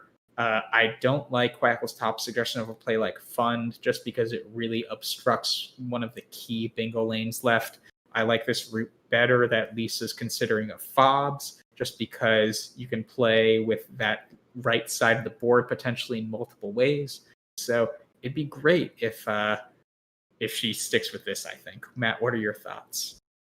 I think you have to play Bond alongside Soprani there, making Ab, No, and I. And it sets up a really dynamic spot for the last S, and you just have to pray that you pull it, and you pull 100-point bingo or something like that, and just, and that Jason doesn't have the stuff to block it. But really, if you're Lisa, you're just grasping at straws here. You've got to be 1% to 2% to win the game at that point, if even that. You probably need some help from Jason drawing poorly and possibly even making a big blunder there. And in a best of 5 like this, the spread or the margin of victory really doesn't matter to these players. The only time it would come into play is in the event of a tie, which is incredibly rare in upper level Scrabble. So, I really don't know how much more Lisa's even spend brain energy on this game. I would be ready to throw in the towel and just kind of move on to the next one. Yeah, that definitely is a consideration. There's a lot of mental stress when every game like this matters. I know at Nationals, for instance, that's 31 games long and just decided by standings, not decided by head-to-head matchups like this. Any individual game, you obviously want to use a lot of brain power, but you don't put the same amount of stress you use in this sort of situation. So I think she might just be exchanging here. You can see she's looking at the tile bag right now, thinking about what's the best way to exchange with these letters. That seems pretty reasonable to me. Just if you don't want to think about this rack, just exchange some of those letters and hope for an easier rack to think about. So while we are waiting for Lisa's play, just a reminder, this event is being played on Scrabble GO, the phone app. Scopely, the company behind Scrabble GO, is helping out with donating to 2 awesome charities on behalf of the players. We will throw the links for both of those charities in the chat there, the NASPA Foundation for Youth Literacy and the Dolly Parton Imagination Library. The NASPA Foundation for Youth Literacy works to foster literacy, mathematics, strategic ability, and fair play among students through the facilitation and organization of word gameplay. And Dolly Parton's Imagination Library is a book gifting program that mails free, high-quality books to children from birth until they begin school, no matter their families. Those are both 2 fantastic charities. We're hoping to build some donations to those charities through this tournament. Scopely obviously making a very, and we're hoping to try and get some of that donation matched by observers to this stream. You can see the links have just been dropped in the group chat, or in the live chat rather, on the stream. And we'd really appreciate it if players consider donating a few dollars And one other reminder to like and subscribe. Like this stream if you like the content you're seeing, and subscribe to the NASPA channel to see the rest of this tournament and more NASPA content. NASPA is the North American Scrabble Players Association. You can play all sorts of tournaments when play will resume at some point in the distant future. But for now, like and subscribe to follow all the content we're producing. So Lisa, I guess, as we saw last game, Lisa did come back a lot, even though she wasn't quite able to seal up the victory. She did draw ING here, so maybe she could have an outside shot of drawing a big bingo here. Jason also made a very, not necessarily risky play, but offensive-minded play of Oil, keeping Tired, which is a really strong bingo leave. But that does possibly open the door for Lisa to etch out some sort of play that scores a bit this turn and leaves her with a big bingo possibility next turn to go out. So I'm looking now, Matt, are you seeing any big bingo possibilities for Lisa? I am seeing big bingo possibilities for Jason. His aggressive play, holding very bingo-oriented tiles, gave him Dimetric through the eye and Soprani. Nice. And I sincerely doubt Lisa is going to be blocking this turn. Maybe she makes a last-ditch effort to open a triple-triple by playing down to the left or right side of Soprani. But if she doesn't block Dimetric, that is absolutely game. Yeah, she could just play her U. That'd be the other thing, just because she could draw into attacking. Both Cs are available. So if she just plays Un with Soprani, that could be her kind of best case scenario there, and then draw the C and play tacking parallel to the E and the N and Queen. But yeah, it's not the most likely outcome.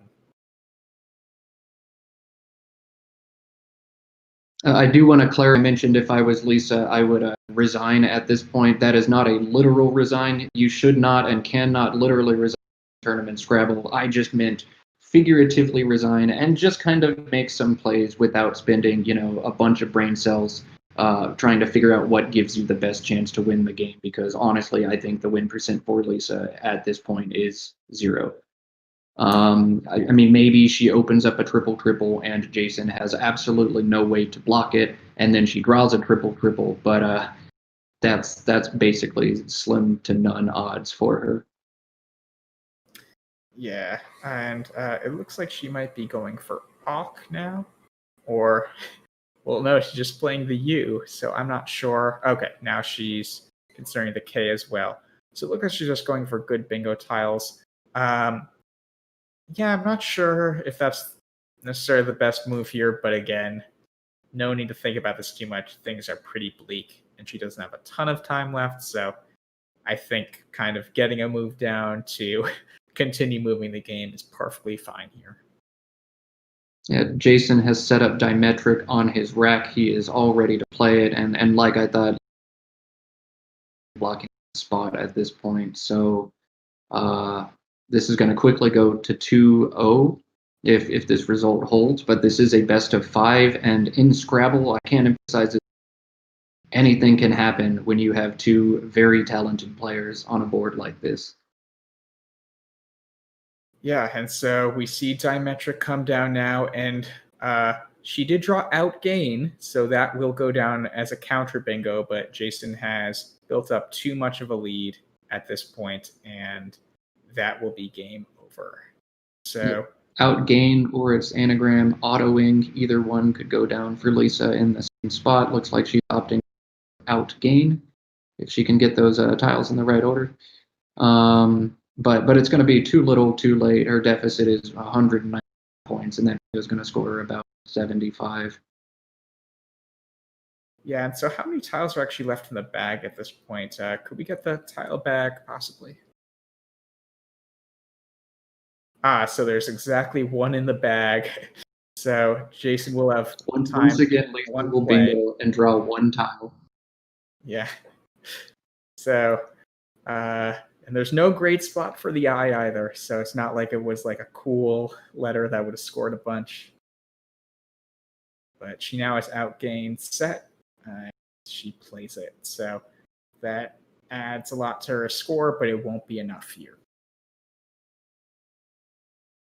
The very best player in the world, I think it's undisputedly Nigel Richards, and all he had to do, one of his final 3 games at a national, I believe it was 2 years ago, and he played the same opponent 3 times in a row, lost all 3 games, and his opponent, Joel Sherman, ended up winning that nationals because of it. So if the best player in the world can drop 3 games in a row to be eliminated from contention, then it can happen to anybody.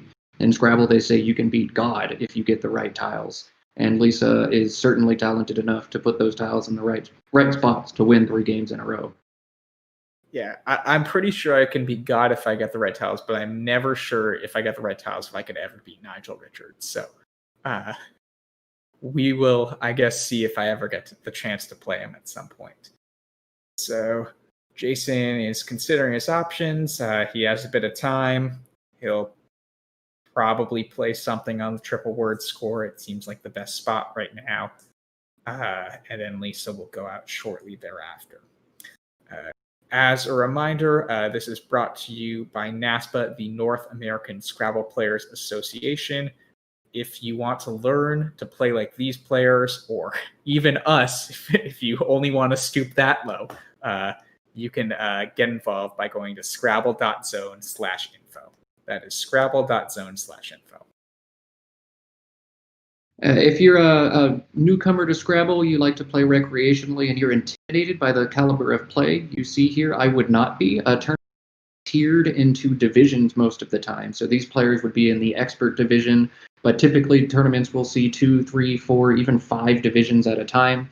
Newbies and beginners almost universally play in the lowest division, the novice division, and there are tournaments and opponents for you.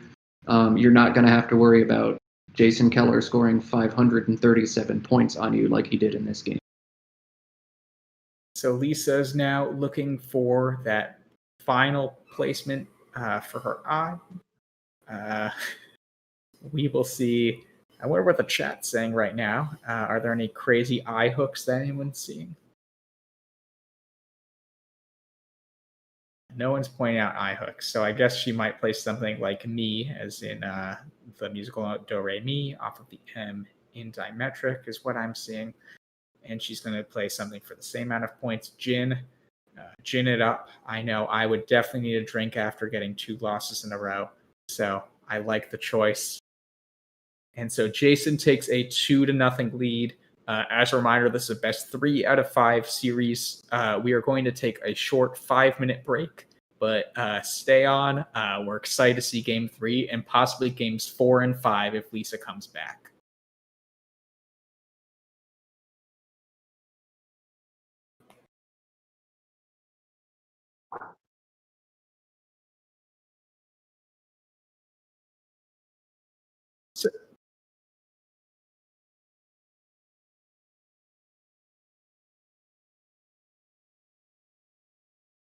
So was I going in and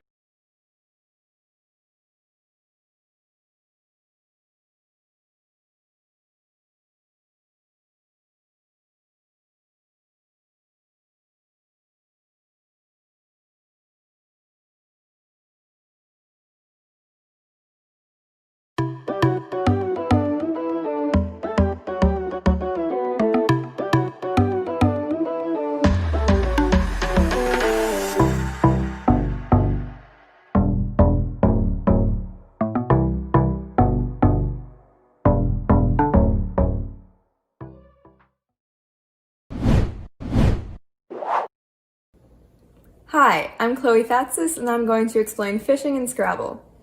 Fishing is when you play off 1 or 2 of your tiles in hopes of drawing a bingo to play the next turn. Usually, people do this when they have a rack that's pretty close to a bingo, and usually has low-scoring tiles but isn't quite there yet, so by playing off 1 or 2 of them, you're trying to maximize your chances of drawing a bingo to play the next turn.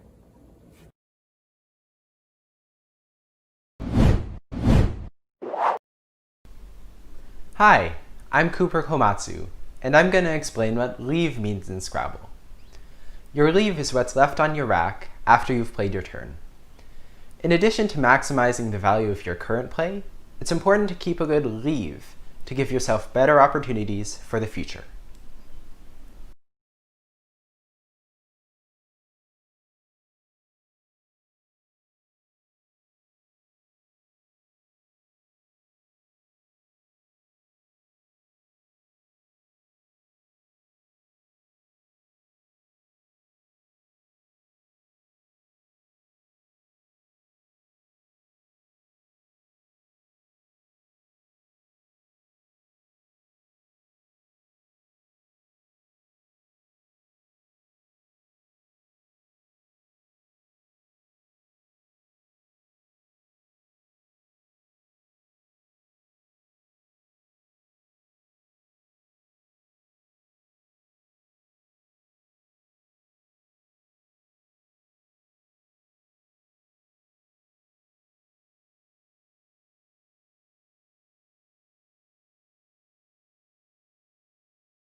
Hello, everyone, and welcome back to the NASPA Tournament of Champions presented by Scrabble GO.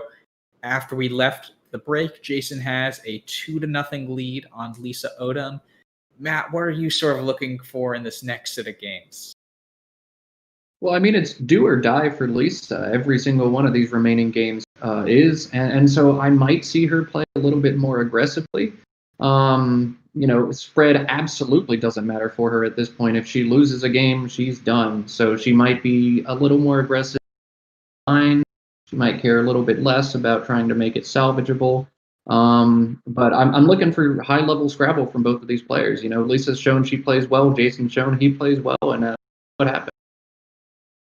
Yeah, it has definitely been a scoring fest for Jason thus far. He had over 500 points. I think that's the high score so far we've seen in the tournament. So we'll see if he continues to get those sort of tiles that he needs, or if his luck has run out this game. With that, the players are ready, and we will go to them shortly.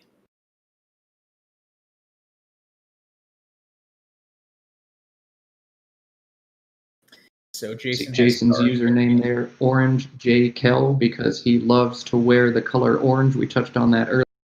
Very seldom you'll see him wearing anything but neon orange, and often he complements that neon orange with a neon orange vuvuzela that he sometimes brings with him to tournaments. Yeah, if you remember, I think it was the 2010 World Cup, the vuvuzela was a big thing back then. Jason still rocks that sometimes, and we love him for it. So unless you're trying to sleep, vuvuzelas aren't that fun then. So he looks like he's opting for moping.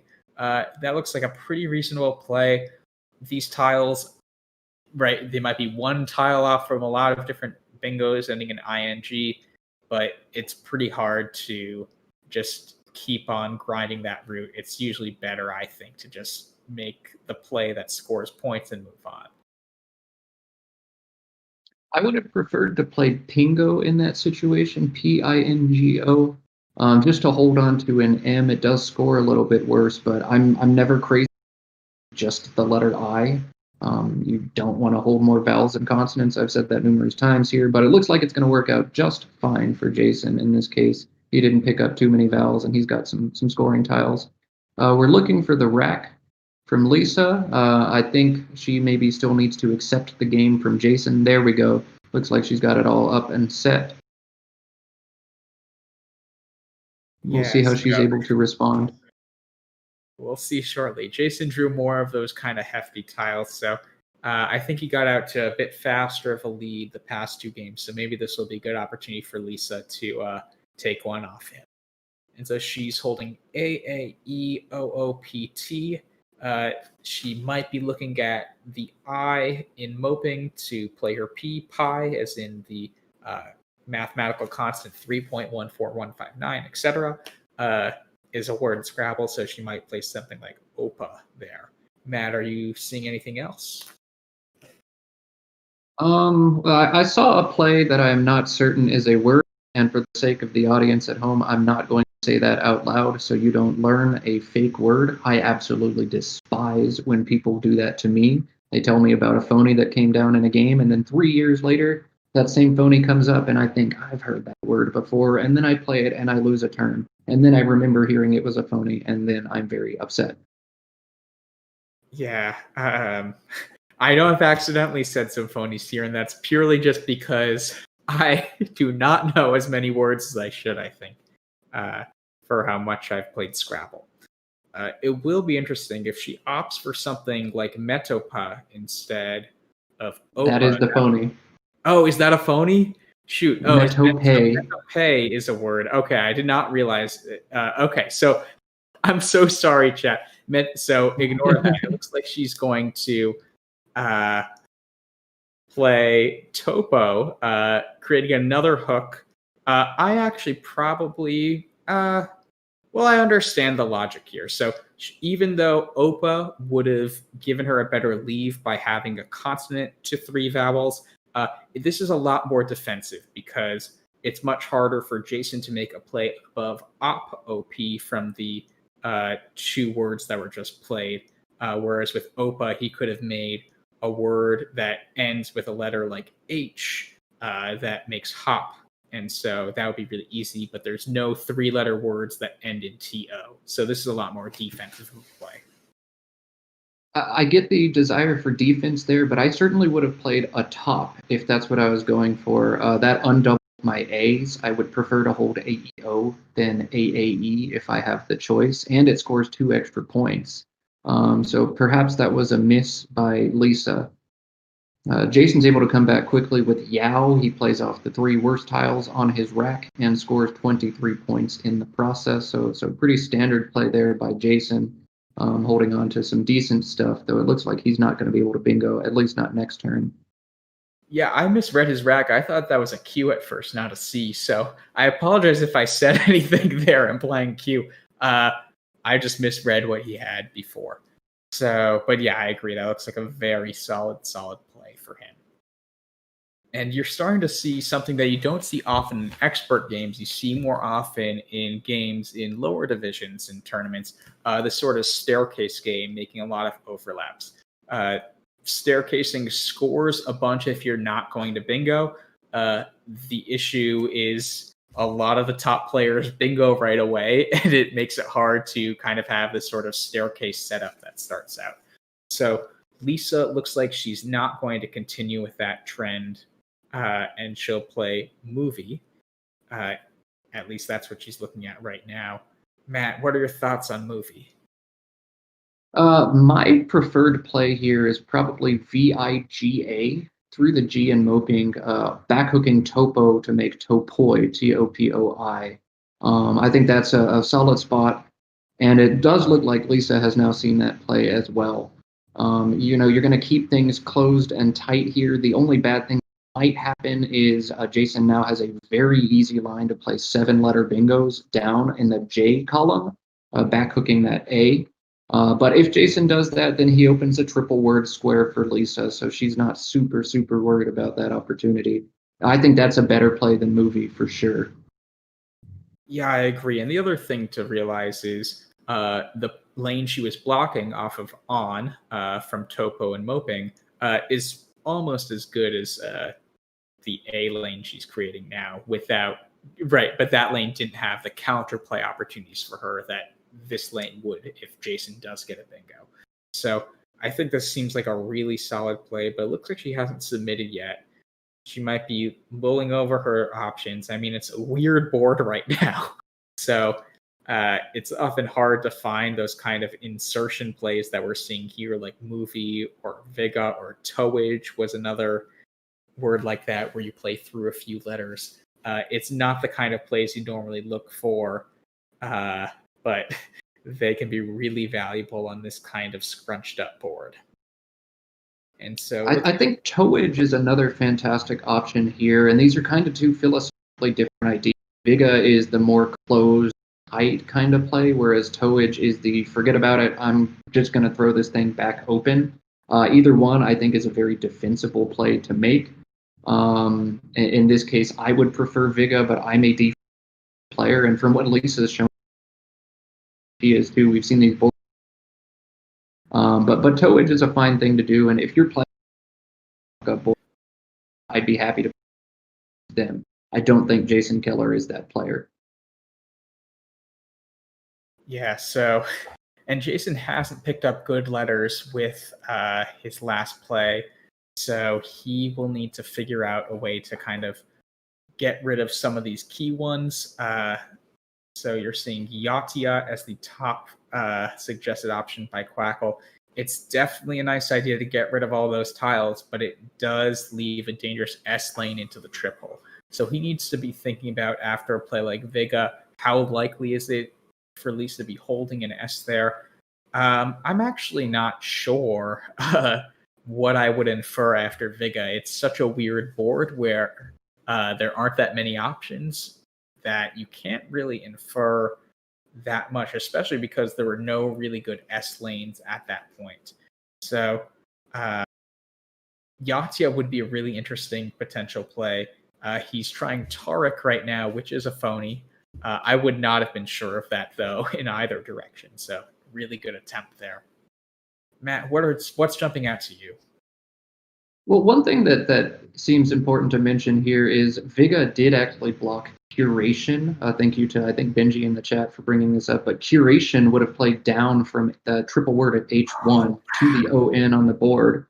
And I'm not totally sure if Jason saw that or not, but this went from to now a very difficult decision. Yeah. If I'm Jason, I am playing Yadia here. Seen too many different times where like people get mucked up with these 1-point tiles, and while it is aggressive and opens up a dynamicness to the board, I just don't want to get stuck with the junk. I could see Jason maybe getting aggressive and playing VAU. It's only 8 points, but ATCIR as his leave would be a pretty good leave to keep, especially if you pick up an S or an E. There's a very good chance he's going to be able to bingo if he holds something like that. So he gets to decide now, how aggressively do I want to try and bingo next turn? How much do I want to keep this board closed? And how much do I want to try and score right now? And it's a very tough decision. You could argue for many different plays in this situation. Yeah, so it looks like now he's opting for the slightly more defensive idea than Yatia. He's thinking about Yurta instead. It keeps a worse leave, but it's a really nice idea. It's not a terrible leave by any means and doesn't really make things quite as risky. And he picks up a really nice draw with that, and we'll definitely have some bingo options next turn. Jason will certainly bingo next turn. Wow, he has had a couple, if he leaves, that he has pulled some fantastic racks into. And this is just another one of those. Lisa's only drawn 1 blank across now 2.5 games too. And it's very tough to win Division I Scrabble when you're not getting blanks. Yeah, it's one of those things also you don't necessarily realize in the moment until like you just lost 5 games in a row. Like, why did I lose 5 games in a row? I thought I didn't play that badly. And then you realize you got like 2 blanks or something during that time. It can definitely add up quickly. So it looked like before she was considering grieve or grieved. It looks like she's putting that back down now, and she is going to play the D, it looks like. It's an interesting decision potentially to think about. Do you want to save the D for next turn, especially on this kind of board? Matt, would you go for grieved or grieve here and possibly give yourself a triple with the D next turn? I would put down the D and take the 4 extra points and also kind of muck up.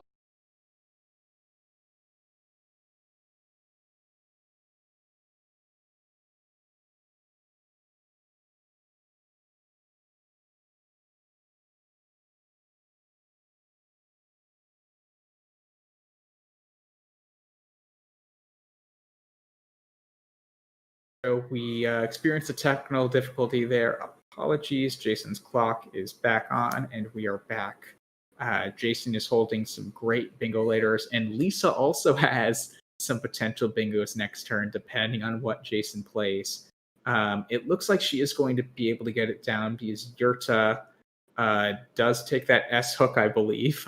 I'm not going to say definitely now. No, Yurta is plural, I believe, so it does not take the really? back. Oh, man, I'm so off today with my word knowledge. So I should just Lisa not had even EO say signs anything. in 2 spots, and now she has EO signs in 0 spots. I would be shocked if she... Well, I wouldn't be shocked, but if I'm Lisa, I'm still trying Yurta's 100%. This is void challenge, and so she doesn't get penalized. She doesn't lose a turn. It just flashes red. This is actually pretty interesting that Lisa isn't even putting it down. I'm certain she sees the word EO signs. So I guess she's just very confident that it is not valid, which is impressive. Well, I think she's also seeing enosises, which is a sick find. That's disgusting. Wow. A triple S bingo. It's a really hard word to see. So she doesn't even need to waste her time with these invalid words that I see. She can just go straight to the real deal. And that's why she's here and I am not. So I would love a definition for that word if somebody in chat wants to let us know what enoses or enosises is, because I know that is not valid as 7 without the S at the end. Yeah, Enosis. I think I've seen Enosis before, but I would not have seen that bingo at all. Unfortunately, it does give Jason some bingos back. So Cretans could definitely come down. It looks like Jason was trying the Yurta's hook, so I don't feel quite as bad. So because Cretans and Cistern are the two 7-letter words there. Cretans does play off of the E in Enosis on the backside. S is a word meaning the letter S. And Cistern would play either before or after. So we definitely have options there. My guess is he'd probably play Cistern to the left of Enosis just because it puts the C on the double letter score and scores a bit more. And it doesn't open up the lane in the last column, whereas S and N both take back hooks. N takes a D and an S and a G, actually. So that would give some possibilities for the triple. And S takes a T or an S as a back hook. So I think he'll probably go for Cistern and making NE. But Matt, are you seeing other possibilities there? No, I'm pretty sure it's going to be Cistern or Cretans in one of the two spots, and I would grab the points and put the C on that double letter, and that's about it. I don't think there's too much to say here. Maybe he's looking for a cool overlap through the A and Yurta. Maybe he's just trying to make sure he's not missing a bingo using the bottom S in Enosis. But I think Cistern is very standard here. Yeah, so he's going to get that down and take an even bigger lead. Lisa did pick up her second blank, so maybe she can score a bit or get a big bingo here to come back. But Jason right now has a commanding lead. And Lisa is probably going to spend a good amount of time on this turn. This is one of those tough racks where it kind of looks like there's a bingo. I'm seeing several pop into my head, but none of them have the right floater that she's looking for. It's very important that Jason played Cistern instead of Cretans here, because she could easily have embodied otherwise, or embedded. Yeah, that's a really good point. So she's gonna definitely be taking some time there. I guess, what scoring spots does she have if she doesn't in the end bingo? Embodied is good with an I and an E. Wow, that's fun. Because this is Void Challenge, I very strongly expect that to get at least tried here, and maybe even a surprise on Lisa's face if it comes up good. I would be very unsure of that in a tournament, but Lisa has already flexed some very solid word knowledge with Noesis, and I think she even started setting down the anagram Noesis. So clearly she knew that. She knows Yurta doesn't take a back S, so she's solid on her words. Maybe she'll be surprised, but I do expect her to see it at some point. Well, she's definitely arranging her letters sort of in that way. She might just be seeing embedded right now, but she was getting close. So we will see that. And she definitely has some decent scoring options, things like Medic, Endemic off of the C and Cistern, score 30 points and can start being good dents and getting her back in the game. So she definitely could still be in it very soon, even if she doesn't find Embodied this turn. And Embodied even is a pretty risky play in its own right. It opens up a triple, and it isn't super hard. It's pretty easy to access that triple too most of the time. Jason, I believe, would even have XU, making and XI as well on that triple. So it might not be good for her in this situation, given Jason's rack, for her not even to go with Embodied. So it looks like she's thinking about mid or MIB now, maybe. So that's a fun play. It opens up a really icky triple opportunity. I mean, not in the second spot, but she does have a blank for a lot of extra flexibility with her tiles. So maybe she hits a triple there. Jason has drawn a J and an X, which is crazy. Jason has been just destroying Lisa this whole set by dropping down those high scoring tiles in a bunch of different spots and just like routinely getting 40, 50, 60 points with them. And it looks like he's got many opportunities to do that again here. Yeah, this is going to actually be a somewhat tough turn for Jason, though, if she goes with mid. It's a really interesting idea. I guess I'm wondering what kinds of words could she even be hoping for with mid. So she did pick it up, so she's maybe looking at something else now. But I would understand more the idea with something like dim and hoping for embedded or embodied, though that is a lot riskier since the M takes so many more tiles directly in front of it, and it would even give Jason XU as an option.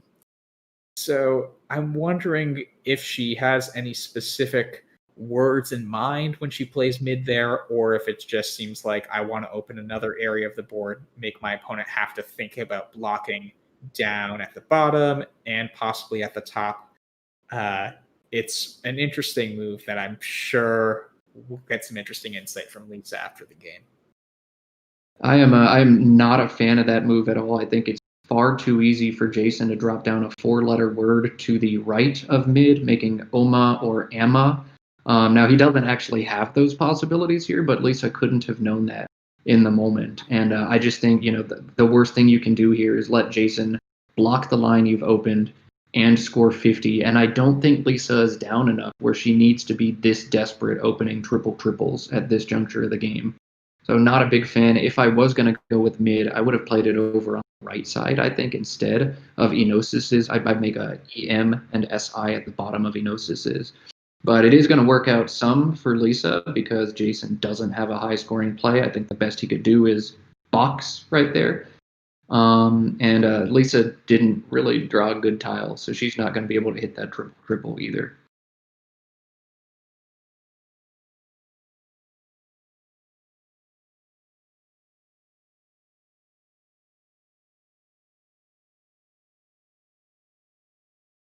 So this is fun. Jason looks like he's going to hold on to J, the W, and the X. I think this is a great play. Just play Chubb and hold on to opportunities for the next 2 or 3 turns. When you've got a lead like this, the best thing you can do is just score 40 points every turn, because your opponent's probably going to have to sacrifice some points to try and keep their rack nice and organized and groomed.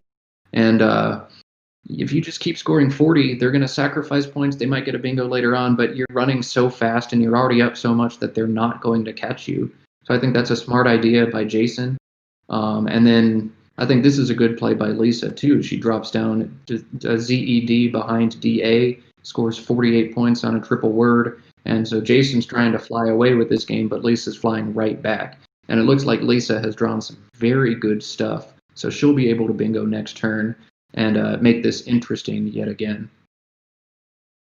Yeah, it's definitely an interesting set of moves here, and we'll definitely be monitoring this mid spot, I feel like, for a while now, because now that Lisa's going to be coming back into this game and make it basically a neck-and-neck game, scoring will probably just be the key way for someone to win, regardless of bingos.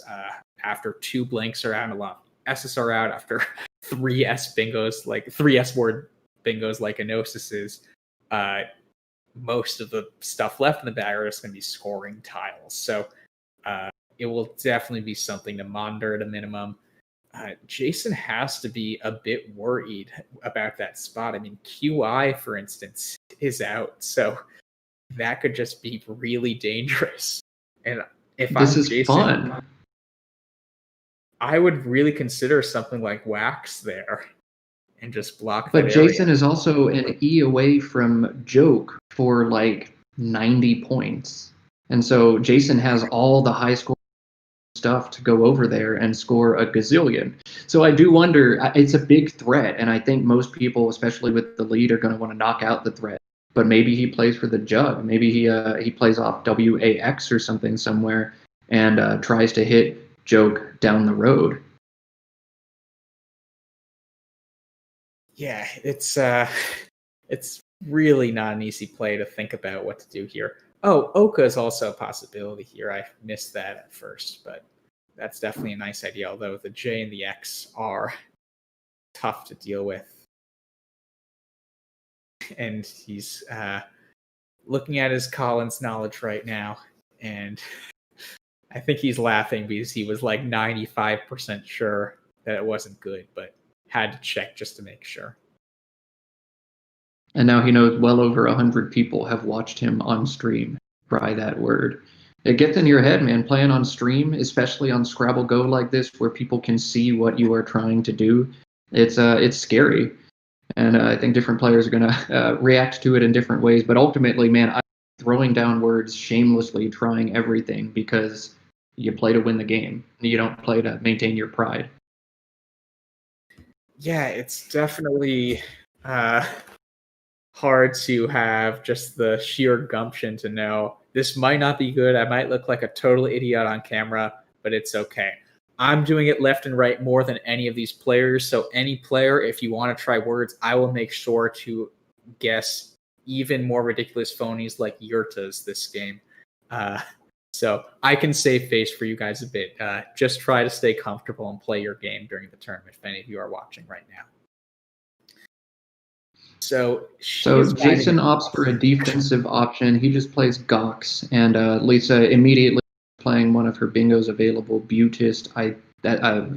Quackle tells us that is the best and highest scoring bingo available for her. Very impressive again, just like throwing down the highest scoring bingo without wasting very much time at all. I am noticing they're both a little bit lower than where they'd like to be on time right now. We're about halfway through this game, and they're well under halfway on their clock. Yeah, that's an important thing to monitor. Yesterday, we definitely saw some close games. One player had within 10 seconds left on their clock, and it would have mattered for who won the game if they went over. So that's definitely a really good point Mac made, and we'll monitor that for the rest of this game. So, and Lisa picked up pretty good letters back, so that's often a key turning point. If you bingo and don't get the right letters the next turn, it could sink your game, but Lisa's pretty close to your stuff. And so she's right back in it, only 16 points down, even though Jason has letters like the J and the K. If Lisa can get one more bingo down this game, she could snatch up that victory. So Jason has a jar through the A in Butist. That really does this board back very closed very quickly. It holds pretty terrible stuff for him. A jar maintains KUWL, so it's a play that's scary to make. Lisa's clock is still running. We need to get that hit ASAP.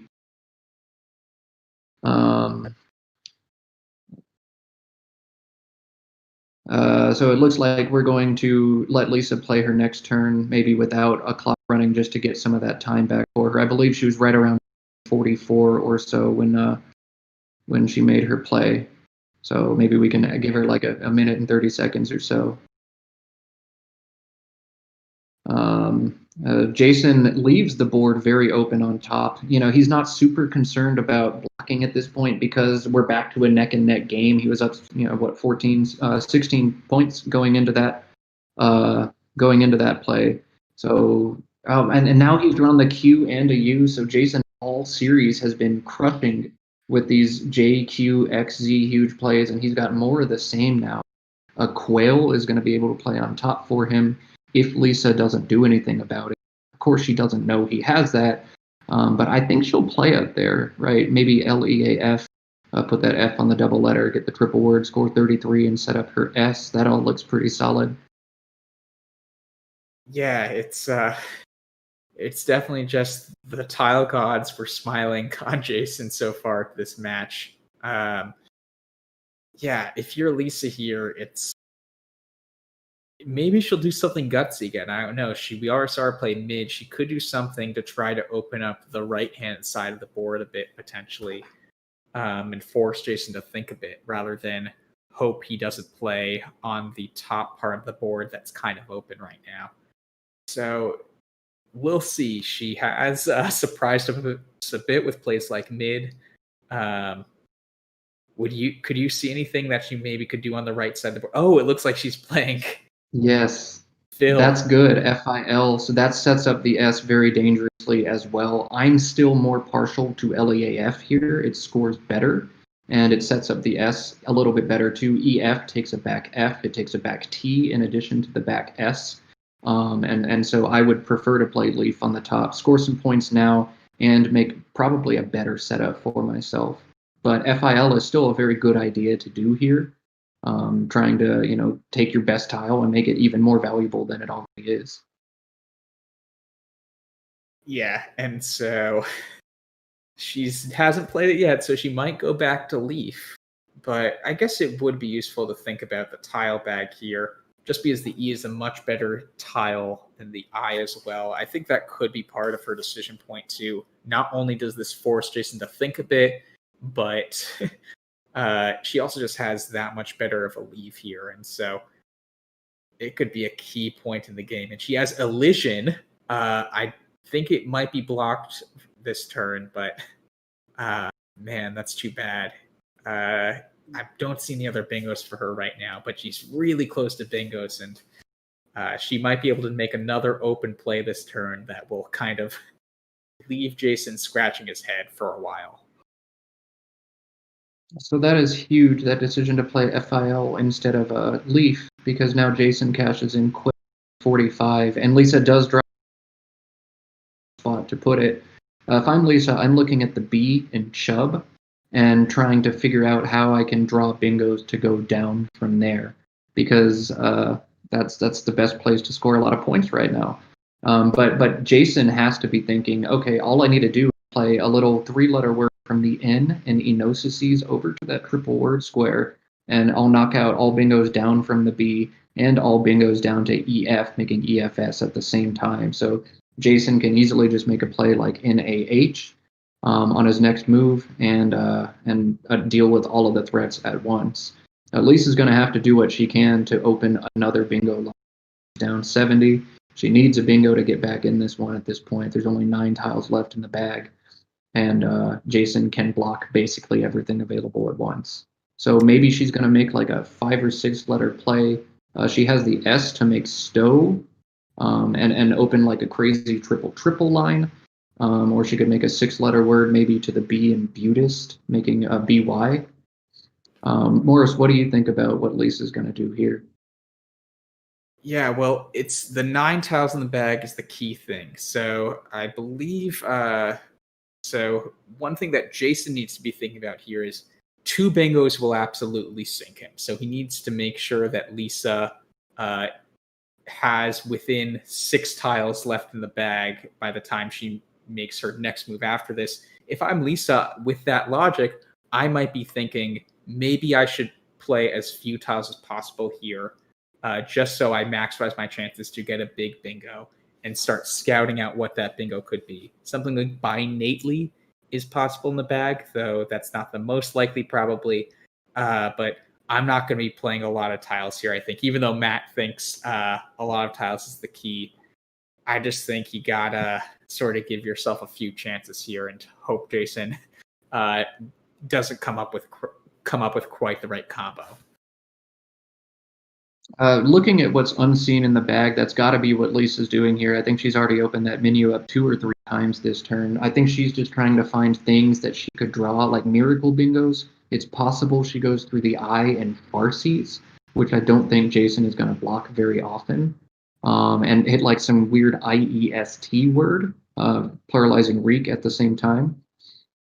It's a tough situation for her. There's not a whole lot she can do. Quackle also says potentially inlays, making EFS is an option, but that's only 45. She's down 70, and she'll be down a turn. So when you're down 25 and it's your opponent's turn, your odds are not super good.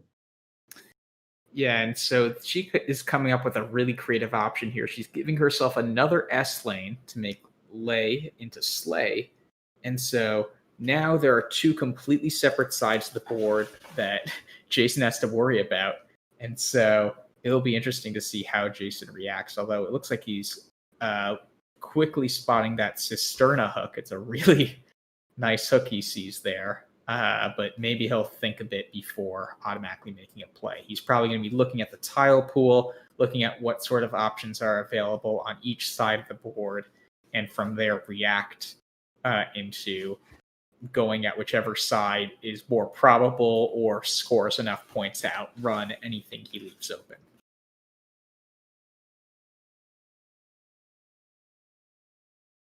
So it looks like he's gearing towards Anon, Really interesting idea. Keeping both the H and the J here.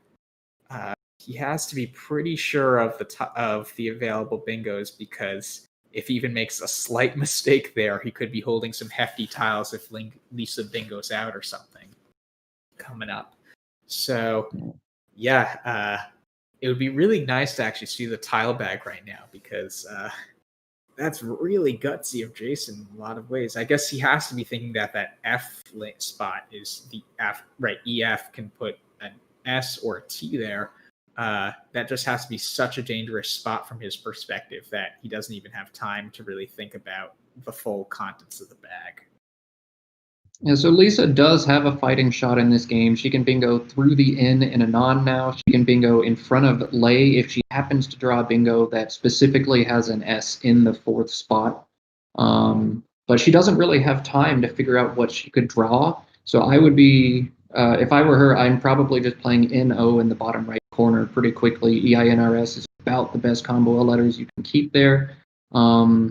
And it looks like that's what she's deciding to do. She wants to leave one tile in the bag, doesn't know exactly what she has. And Jason's going to maybe have to guess which bingo line he should block. That's exactly what she does. She plays no, and we'll see what she draws. That's going to be pretty interesting. Yes, easier as an option off of the S and Slay. So actually, this is really interesting. Jason needs to be thinking about it. Easier could win the game here. And it looks like Jason isn't concerned with that spot. So he looks like he's blocking the N instead. Oh man. Does she have a bingo? Is Easier going to do it? That might just score enough. He might have done the math out, but Easier will make it really close at a minimum. Oh man, this is going to come down to the wire. So Easier is relatively new to the lexicon. There used to just be Eserine, Eserine in this rack. So perhaps Jason was very confident that there was just one bingo in this set and didn't notice the second one.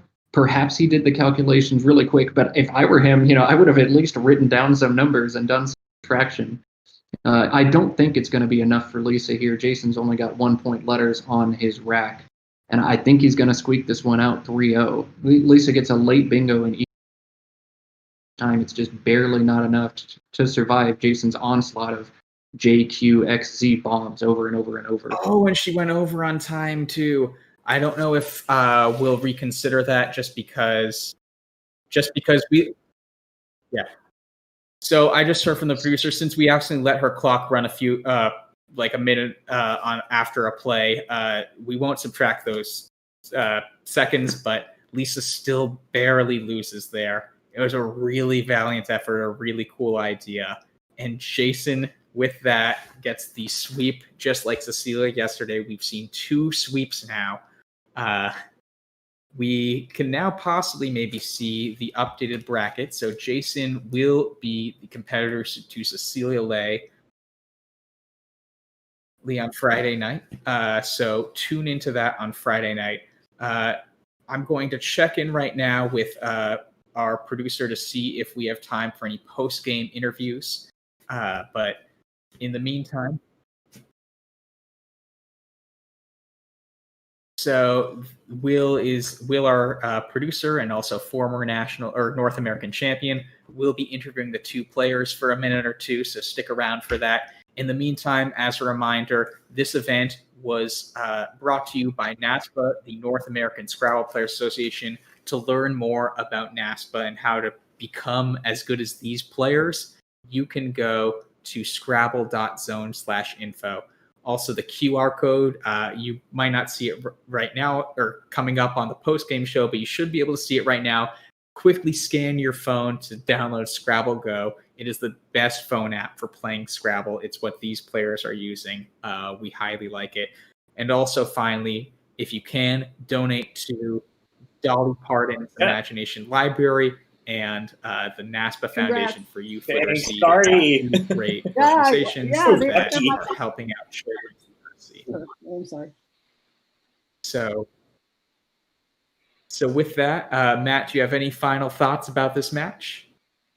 I'm excited to hear what both Jason and Lisa have to say. I felt bad whole set. It just felt like she was fighting through some muck, and just every time, it looked like she was going to catch back up. Jason threw down another bingo or threw down another JQXD. But as I said at the beginning, Lisa, from the time I met her, was incredibly nice, incredibly gracious, and I'm sure she's going to take this sweep very well, despite what I thought was some pretty poor luck.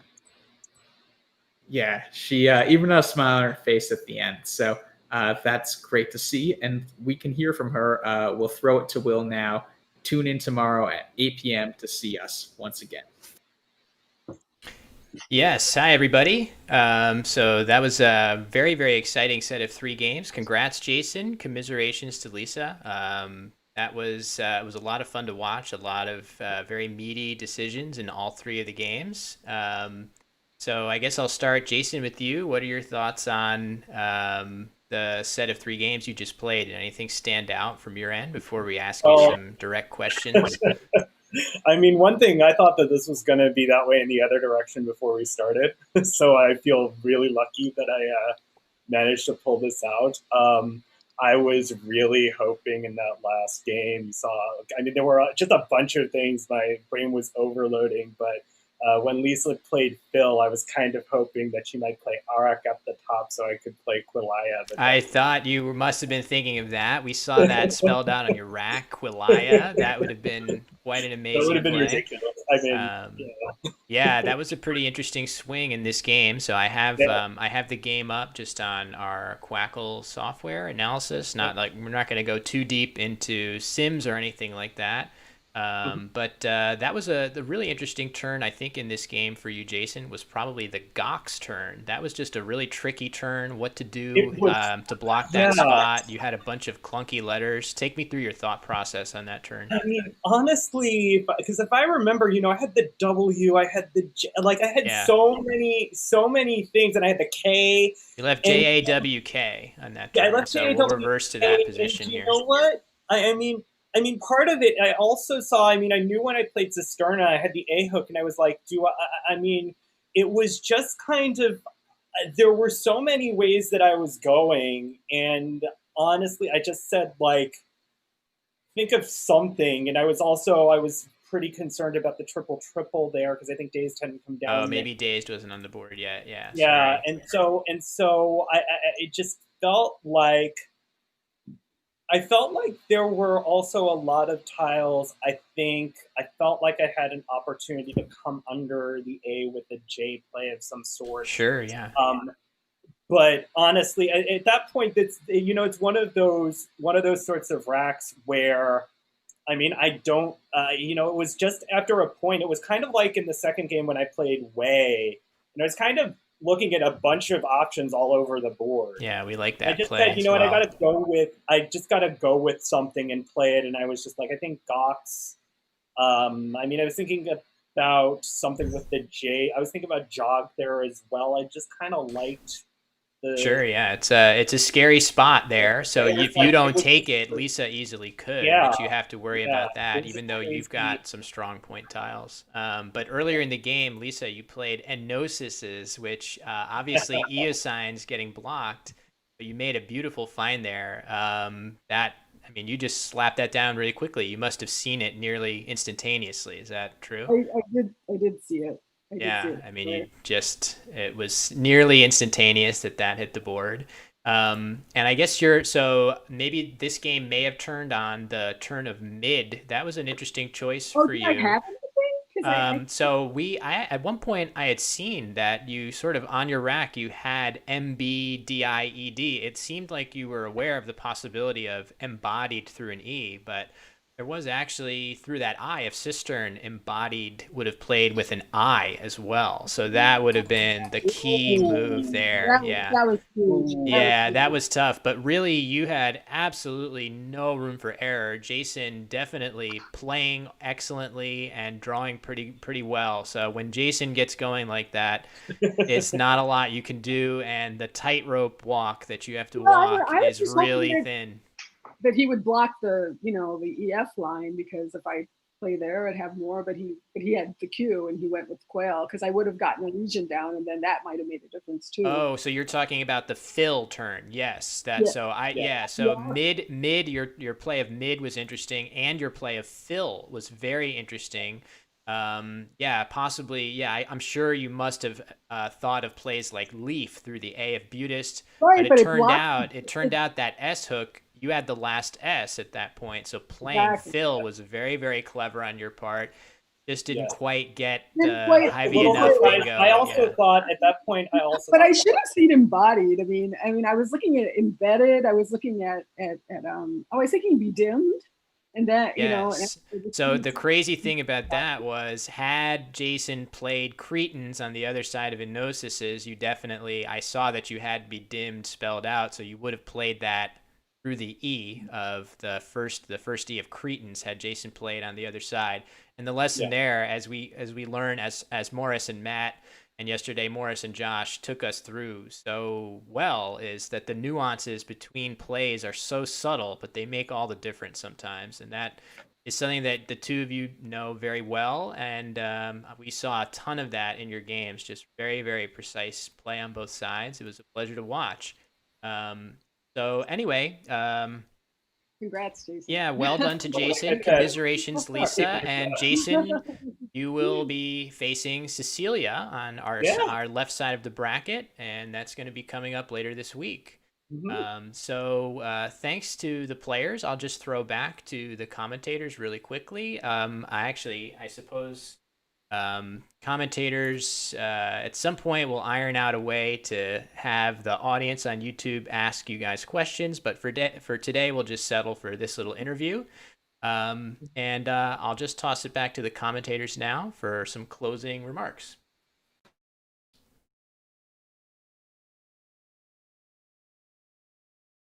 Thank you so much, Will. We hope you enjoyed that exclusive interview with Will Anderson, our producer, and the two players tonight, Jason Keller, who is advancing to the next round, and you'll see him on Friday, and Lisa ODOM. There are a lot of amazing people who work tirelessly behind the scenes to produce the stream you are a part of today.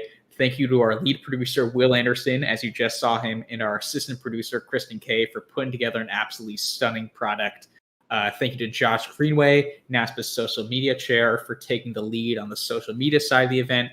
From the interstitial content you saw between games 2 and 3 to the highlight reels that you already saw from yesterday's game being posted to social media today, and you'll see this set of highlight reels tomorrow. Thank you to him for that. Thank you to Judy Cole and the NASPA executive team for checking in with us constantly throughout this project and just making sure it's humming along. We bring in Scopely and Scrabble GO to it. Thank you to Scopely for generously donating $10,000 on behalf of the players in this tournament to our two charities. And last but not least, thank you to the 8 players for bringing your A game thus far. I guess 4 players have brought their A game already. We'll see if tomorrow Jackson and Cesar will bring their A game, and thereafter Austin and Lori will bring their A games. But we're expecting the best from them too. So thank you guys so much. It's truly been a pleasure thus far, and we can't wait to see how the remaining 5 days unfold. Actually, super lastly, thank you to Matt Canick, my co-commentator tonight. Matt, it was so great to hear your insight. Do you have any final thoughts about this broadcast?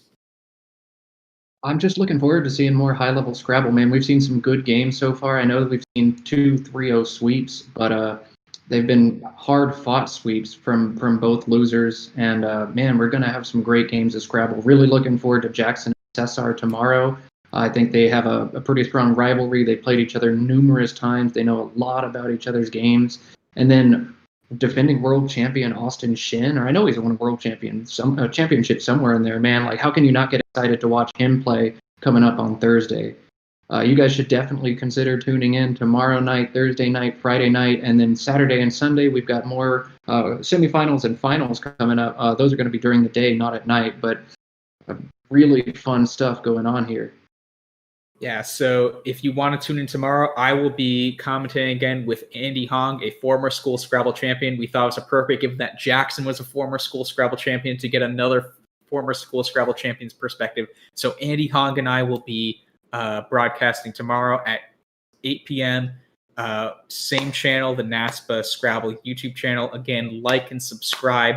It was a pleasure, and see you guys tomorrow at 8 p.m.